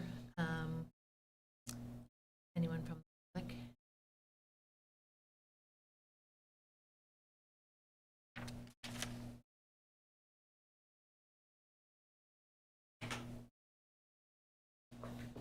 I'm here in favor of the 40 spots being added. I don't know if you're all aware, but there's currently a wait list for spots in the garage. It's been several years long, and I'd like to point out that, first of all, I'm the general manager for the Helly Hansen store. I work for Helly Hansen's corporate store. I'd like to point out that I've been made aware that there are several individuals that are currently in the garage with monthly permits at the Marketplace Garage that utilize it a few times a year because they're absentee landlords. And I don't really, I know that they pay for their spot, but I don't think that that's in the spirit of why we have monthly parking. That's taking up monthly parking from people that actually live in the area or work on Church Street. So my employees and myself can park for free at the garage through the employee parking program that's done on the Cherry Street Garage. That's a great asset. But recently, with the retail crime, there's been also threats made against our business. We've had vandalism. A $1,400 window just got replaced. It's happened to other stores as well. I've had anti-trans comments made to me in the store. We have the same usual suspects that generate all of the retail theft in the area, and some of them are becoming more aggressive and more violent. My concern is walking down to the Cherry Street garage, either past a construction site on the Cherry Street side or past a construction site on the Bank Street side. Neither one is a great option. I feel pretty sure about myself in terms of protecting myself, but I've actually had threats made by an individual that's had several encounters with the previous store manager. I really don't want to deal with an altercation. I'd like to have a spot, and my corporate office is willing to pay for it. So I think that there's other people as well. The business owner that just moved in above us, does metered parking, and I'm sure he would be a person that would be involved, along with all of the people that are on the wait list. So I think that's a great thing. I do want to also mention, when we talk about whether or not parking should be free on Sundays, or whether or not it shouldn't be free on Sundays, it's great to think about your revenue stream for the city, but your decisions here also impact other revenue streams. One of the things that I'm going to be working on in the next month or so is a proposal that parking be free downtown after 5 o'clock in the evening and continue to be free on Sunday, for the simple reason that restaurants and businesses need people to come downtown. Right now, there's a public image that Burlington is suffering that has created a lack of traffic. Traffic is down in our store about 22% in the first quarter. Also about 18% in the fourth quarter of last year. Those numbers aren't sustainable. I've talked with other business owners, Outdoor Gear Exchange, Homeport. Everyone's feeling the pinch. I know that one of our major restaurants downtown showed a 15% decline in revenue in their fourth quarter. You need to start doing things that attract people to come downtown and overcome the public perception.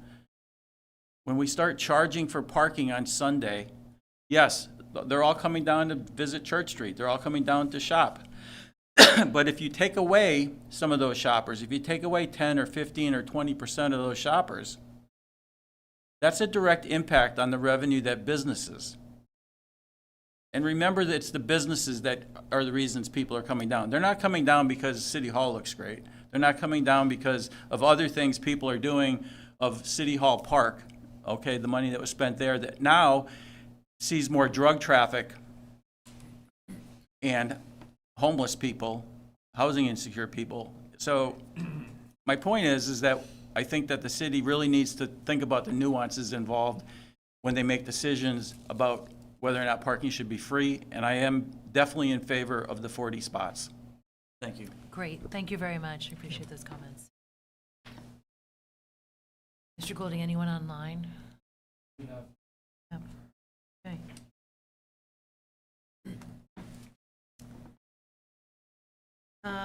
Okay, we have a motion to approve the language for the month. Can I say so moved? I need to get water. Yes. Motion to accept staff's recommendation. Is there a second? I'll second that. All in favor? Aye. Aye. Aye. Any Aye. Yep. Mr. Mutano? Aye. Aye. Okay. Aye for myself. That passes unanimously. Okay. On to number 9, the Courthouse Plaza public parking. Sure. Thank you. I'll make this very brief. As Just part of gonna our efforts to mitigate parking or construction-related impact on the Great Streets Main Street project, we're looking at several strategies, one of which is providing lower-cost public parking off-street in the Courtyard Plaza garage on Courthouse Plaza garage at 199 Main Street. And we are advancing the proposed agreement with the private garage operator through the city council, because the council is the entity that approves public-private agreements. That said, the commission oversees and regulates what garages are available for city parking and what rates and how they are enforced. So we are here to seek your approval on the rates and enforcement side of things, and going to the council on the 26th, this coming Monday, for approval of the agreement overall. It was reviewed by the Board of Finance last Monday, which recommended unanimously to the council to approve the agreement, with a lot of positive feedback about trying to mitigate the construction-related impact of the work. So this would make 85 spaces available in a garage that currently is $5 an hour, that would then be available at $1.50 an hour, and on the city's payment platforms with city enforcement, so that the more kind of lower fines, city payment systems with Park Mobile will provide a more customer-friendly opportunity for the public over the next 2 years. Happy to answer any questions.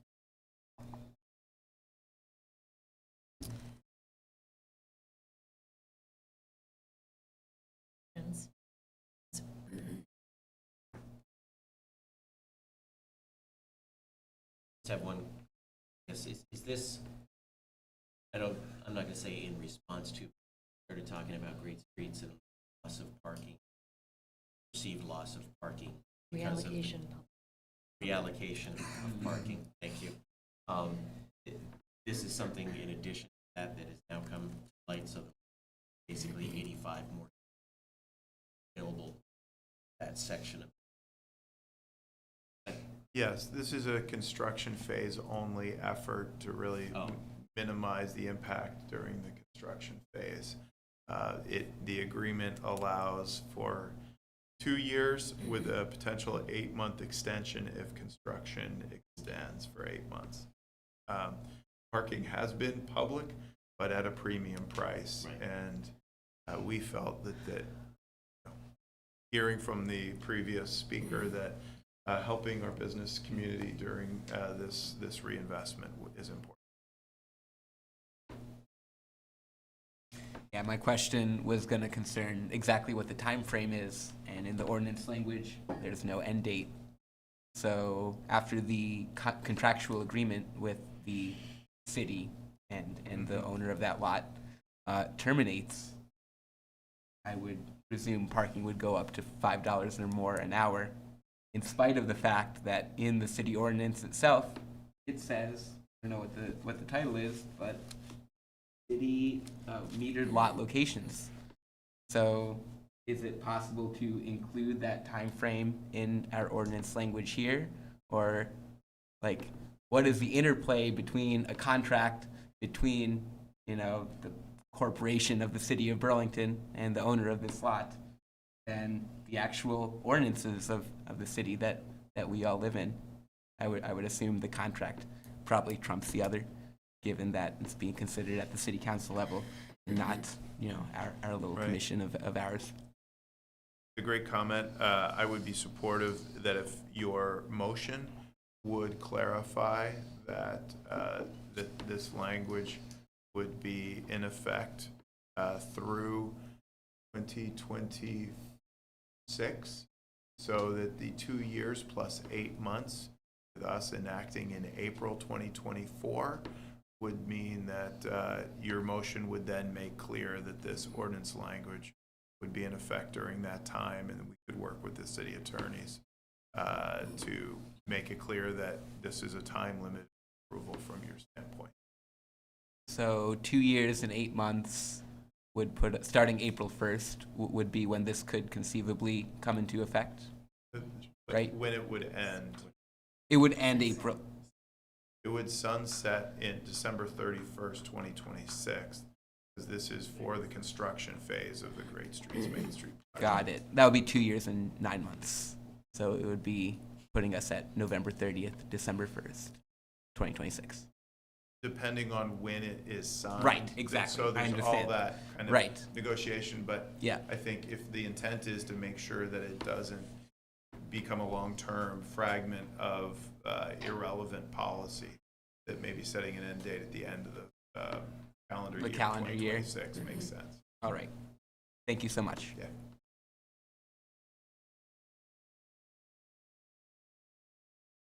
Yeah, thank you. Go ahead. I have a quick one. Yeah. How many spaces are in the corner lot? Main Street? Yeah. Okay. Approximately 50. So we're gaining like 35 publicly available parking spaces, sort of. Yes, for this phase, as soon as the ravine sewer work happens up Main Street, there will be additional on-street parking losses Okay. as well. So it's going to shift and change. There'll be a time when there will be a deficit of parking. There may be a time where there's additional parking than what exists. Okay. But it's one of those things that will shift based on where the work is happening. Okay, thanks. Yeah, I just wanted to flag because I know that was that number, right? The number of parking spaces out of project. Yeah. Some points we're even going to have more available. You know, that out. Okay. Yeah. And we can always point folks to the downtown garage, which has some open spaces. You don't mind walking a block. Correct. Commissioner Barr, any comments? Great presentation. Commissioner Sears?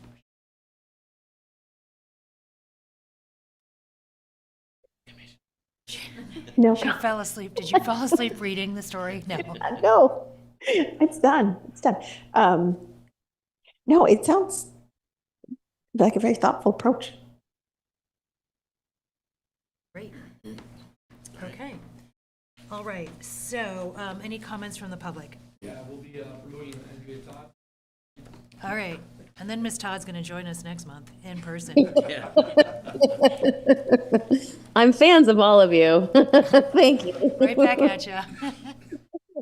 My question is, in terms of mitigating the pressures on and helping the businesses and bringing people more easily downtown.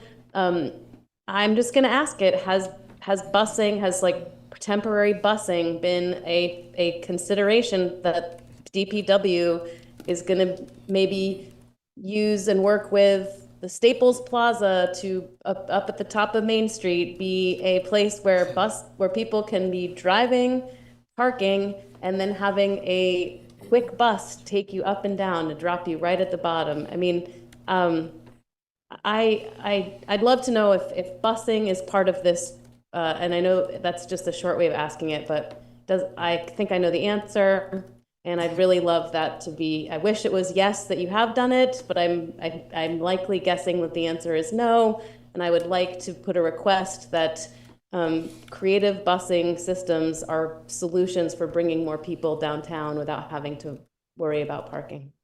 So I guess I'll ask the question directly. Chapin, have you investigated busing in a way to alleviate the Great Streets traffic parking dilemma? The short answer is no, we have not looked at developing that. We have, as you know, Main Street, Great Streets is going to, for the first time, put bus shelters on the corridor. It's going to create a dedicated cycle track. It's going to widen sidewalks. Clearly, there's a multifaceted approach here, but for this disruption downtown, for this time-limited period, we have not looked at a special bus service. I would love it if you did. Thank you. Thank you. Mr. Goulding, anyone else?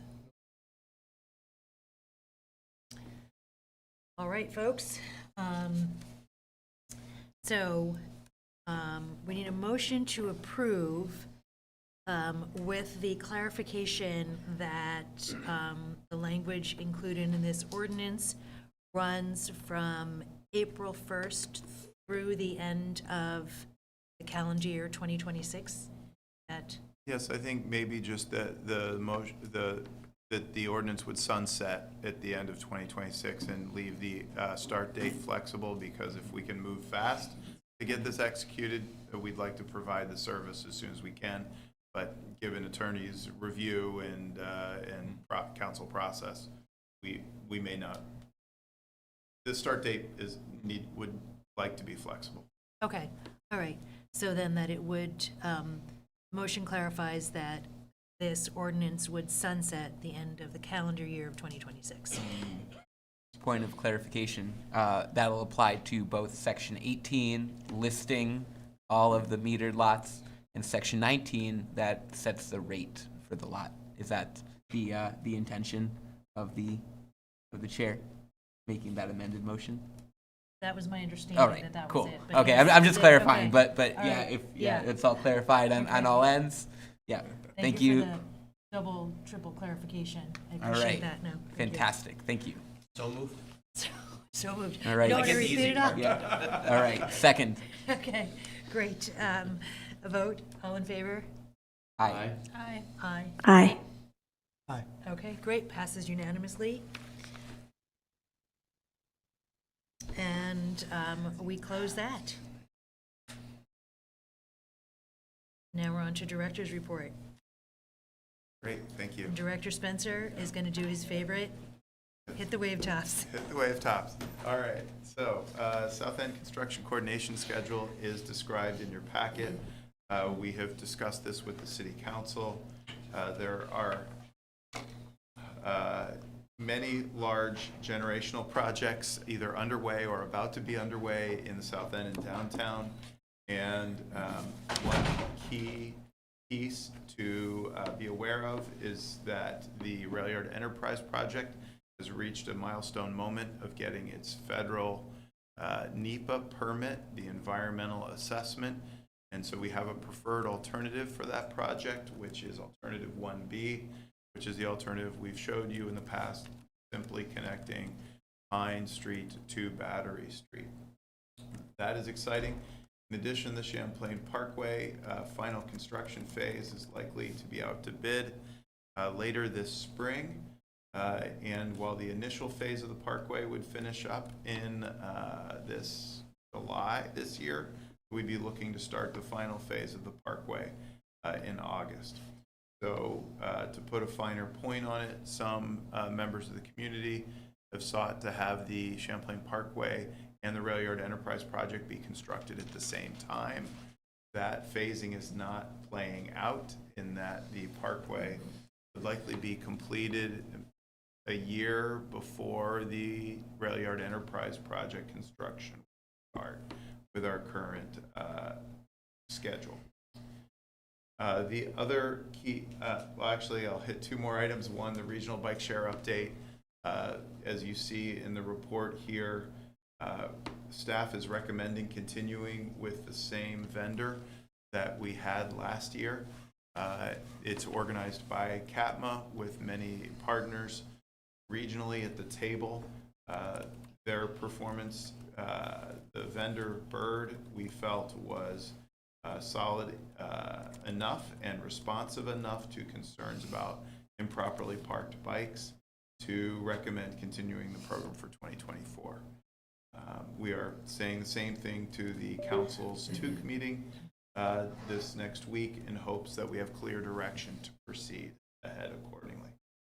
And then lastly, Battery Street scoping study is underway, and we will have the opportunity to have another public meeting coming up soon, March 13th. That's to weigh in on a couple alternatives for the future design of Battery Street, and would encourage the public to go on our website for a link and participate at the March 13th meeting at 6 p.m. in Contoy's Auditorium.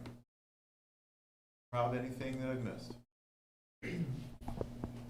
While Public Works is not the prime organizer, I think it's important that folks know that the Eclipse is going to be a big day for the city, as we are in the path of totality.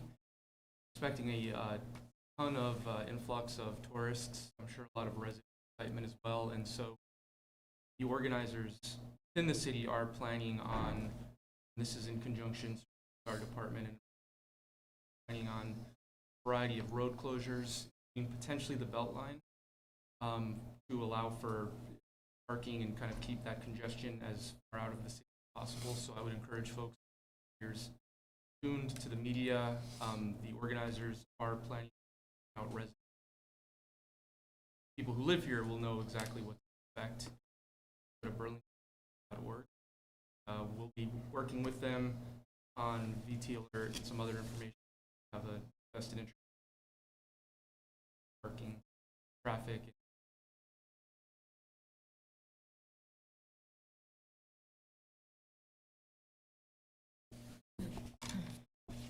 Thank you. Anything else? Nope. That's it. All Thank right. you. That's great. Commissioner Communications. Commissioner Fox, any? Okay, you want to just keep writing your notes and. Yeah. Okay. No, I just want to say on accolades, snow removal and thousands working incidents. Fewer and far between. There's still. And I also want to give accolades for public works staff working, police staff, helping to traffic calm, making progress, moving in the right. Great, we'll pass that on. Commissioner Hogan, any comments? Yeah, I want to share, in case you missed the news, the latest manual of uniform traffic control devices dropped in late December. Oh my God. Got a Can't couple believe I missed copies. that. Well, I'm still digesting all of it. One tidbit is that I believe it formalizes, if I'm reading correctly, it formalizes asphalt art as an allowed treatment. And I wanted to plug that that's a thing. We can get our partners at the state level on board and dust off our honeycomb and rainbow prints. Get back out there and start decorating. There we go. Make it a That is thing, some get really Burlington good City news. Arts, Burlington Public Works. Let's do it. Can we do an eclipse on Main Street? Ooh. Maybe not on Main Street. Let's pick another street. Sounds dark. It's ominous. That's all your news. Good news. All right, Commissioner Mutano, can you top that news? Yeah. I welcome that news. There's this Facebook group, this is not MUTCD compliant, and I want to be the first to let everyone on there know that Burlington's street art is in fact compliant. So that is quite exciting news that I am not going to top. I have more questions than comments. I want to start with the Sunday parking kind of scoping you guys have been doing. I understand city employees are working on taking counts, garages, and on street, and I want to hear how that's going and when we could get a report, perhaps more formally, actually including some of that data. Great. There was some information in your packet in the consent agenda. We are continuing counts, and we will be back. My guess is 2 to 3 months with more data. We will want to talk to key stakeholders before we come back with any sort of recommendation, and the general public if we're going to consider a significant change to enforcement. Appreciated the divergent public comment we heard tonight about making parking more expensive on one hand and rolling back parking on the other hand. I think it's important for us to explain to the public that enforcement is not all for raising revenue, it is also for looking at increasing turnover and creating equal access to curb space. And so because Sundays are one of our more busy days downtown, and if we find that occupancy is above the 85% threshold that we seek to manage to, then enforcement is a way of managing over of that high demand to create available spaces. So we're taking that all into consideration, and thanks to Jackie and her team for doing the counts. We're saving money doing it ourselves with some of our parking enforcement agents while they're roaming the streets, and happy to bring that information to you all soon. Fantastic. And yeah, I'm looking forward to maybe just a longer term discussion as we have heard such divergent opinions about what should be done, really what kind of place are we making with admittedly all of these exciting projects going on. So even with the more limited scope of the Main Street, Great Street project, ending at Pine Street now, did I read that correctly? That'll be the bottom most end of the improvements, given the setback in scope, right? First phase, yes, but we are actively applying for a grant due next week for phase 2. And the end of phase 2 of the Champlain Parkway improvements will end at that Pine Street and Main Street connection. Is that correct? Yeah. I mean, that's like wicked exciting. These are big changes that are happening in the city, and including the department, like our commission, in how we're looking forward to that time, and what changes we'll be making on our end to best serve everyone with these new public rights of way that will change how our city is perceived. I mean, it's exciting in my opinion. And relating to the bus, company. I know, yeah, I'm excited to be excited by it, and be working on all of these things. On the bus side, I actually do really support the idea that Ms. Todd had regarding more frequent service on that Main Street corridor, either before the end of construction, but almost certainly once it truly is implemented. This is, you use the word generational change, and it really is a big change in our city. And we definitely need more frequent service, especially on that Main Street corridor, and especially between downtown, University Heights, and possibly also the University Mall in South Burlington. At that University Heights station, you'll sometimes find basically a whole bus full of students getting off from the trip downtown, and it's replaced by another dozen or so students looking to get to the mall and points further out. And it takes time. I think I mentioned before that the ride is quite long, and one thing that will mitigate that time is including more frequent buses. The ability for people to use it for park and ride is also awesome too. I would say, like, it's not necessary that such a service go all the way to Williston, but like within our city, within our core, I think we can be making changes to better serve the residents of the city and everyone that's using these public resources that move us around to their fullest potential. So all around, just looking forward to the future. And thank you so much for all of the DPW employees and management and everyone's work in making these things happen. So thank you. Thank you. Commissioner Fox? So I feel like I'm stealing Commissioner's question, but do you have any staffing updates for us? Thank you. Then you Well, can I ask know, about like- data. Listen, in all seriousness, I think I read, a front porch forum from City Councilor Carpenter that the city is going a hiring freeze now, and, sort of wanting to understand what that means for a department that doesn't have a station plan. Yes, we still have 2 open planner positions, and our financial project accountant for tech services is still vacant. I did report last month that we've filled all of the water distribution positions, which that department has gone through a pretty remarkable changeover. Recycling, we're still down 2 positions. When positions have come up, we have advocated in front of the administration to allow us to post them despite the hiring freeze. We've had significant success with a couple key positions that are important to our work. I will say we are looking at what the future projects are that we have on our plates.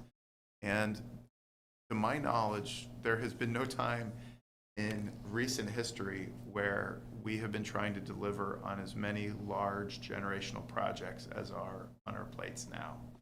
And we are exploring shifting our capacity from planning to more project management and engineering to deliver what's already in the pipeline. There'll be more information forthcoming about potential shift to give us more capacity to deliver. But our team is running pretty fast and hard right now to keep up with Main Street and the Champlain Parkway, and knowing that Bank and Cherry are coming, and knowing that Rail Yard Enterprise is coming. Winooski Bridge is coming. We're a little concerned.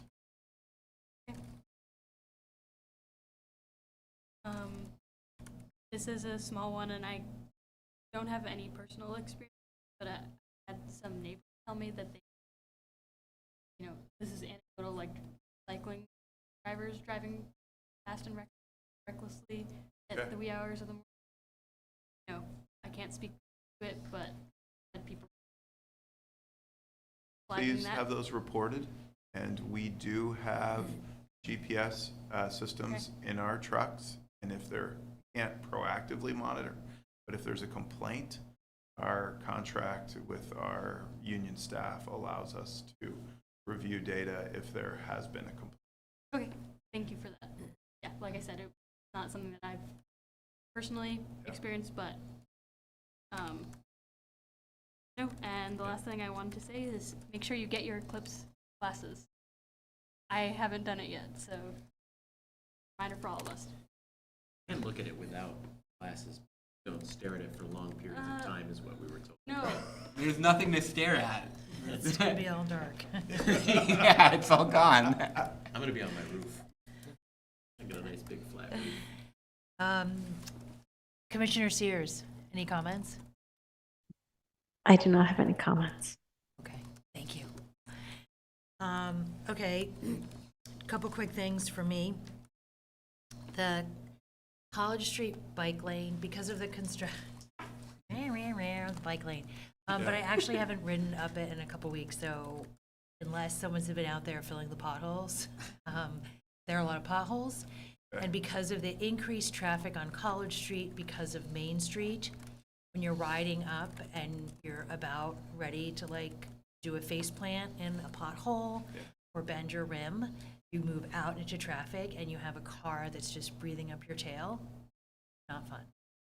So, as the weather improves, the more focus we could have on filling those potholes along College Street just would be great. It's an easier street to ride up. Again, with the squeeze on the vehicles. Appreciate that. And then something I mentioned in an email, with these generational projects like the Champlain Parkway and Main Street, Great Streets, recognizing the importance of the green infrastructure, some concerns that I have heard from folks who live along that area by South End City Market, the plantings that species were planted, and I know the ship has sailed, right, to get the project moving forward. But if we could have some information or collaboration between Parks, Salud, and Public Works on what the planting and green infrastructure will look like, especially along the Champlain Parkway. I think it would help residents, put them at ease. Also, it does a better job at supporting our built environment. Burlington is one of the cities that has heat islands to create more. our city is getting increasingly hot. So the structures. We can do a better job educating the 24 trees, the pear trees that are on a watch list for being invasive are all being replaced. And we have coordinated with Parks. Parks has reviewed the plans to make sure that that there are no other kind of problems in the planting plan. The planting plan on part of the parkway is very limited to non-existent because the city and the state fought in the 2000s around the road to affordability. And so all the kind of landscaping on the section that was designed at that time was removed. So, but in the areas that still have landscaping, we have worked with Parks to review it. Doesn't mean that we can't add more landscaping in when the project's done. Great. I think communication on that and what that could look like is going to be important. Okay. We can't have Main Street, Great Street, and this idea of a parkway. I have a vision of a parkway that includes a lot of green space, and it is an important sponge. So whatever that could look like moving forward. Happy to do some neighborhood communications on Great. I'm sorry, can I add one really quick thing? Chair O'Neill Vivanco reminded me with the, sorry that you're experiencing potholes on College Street. I will say my new bike commute is along Oak Street to Riverside, like Boys and Girls Club, and the potholes there recently got filled.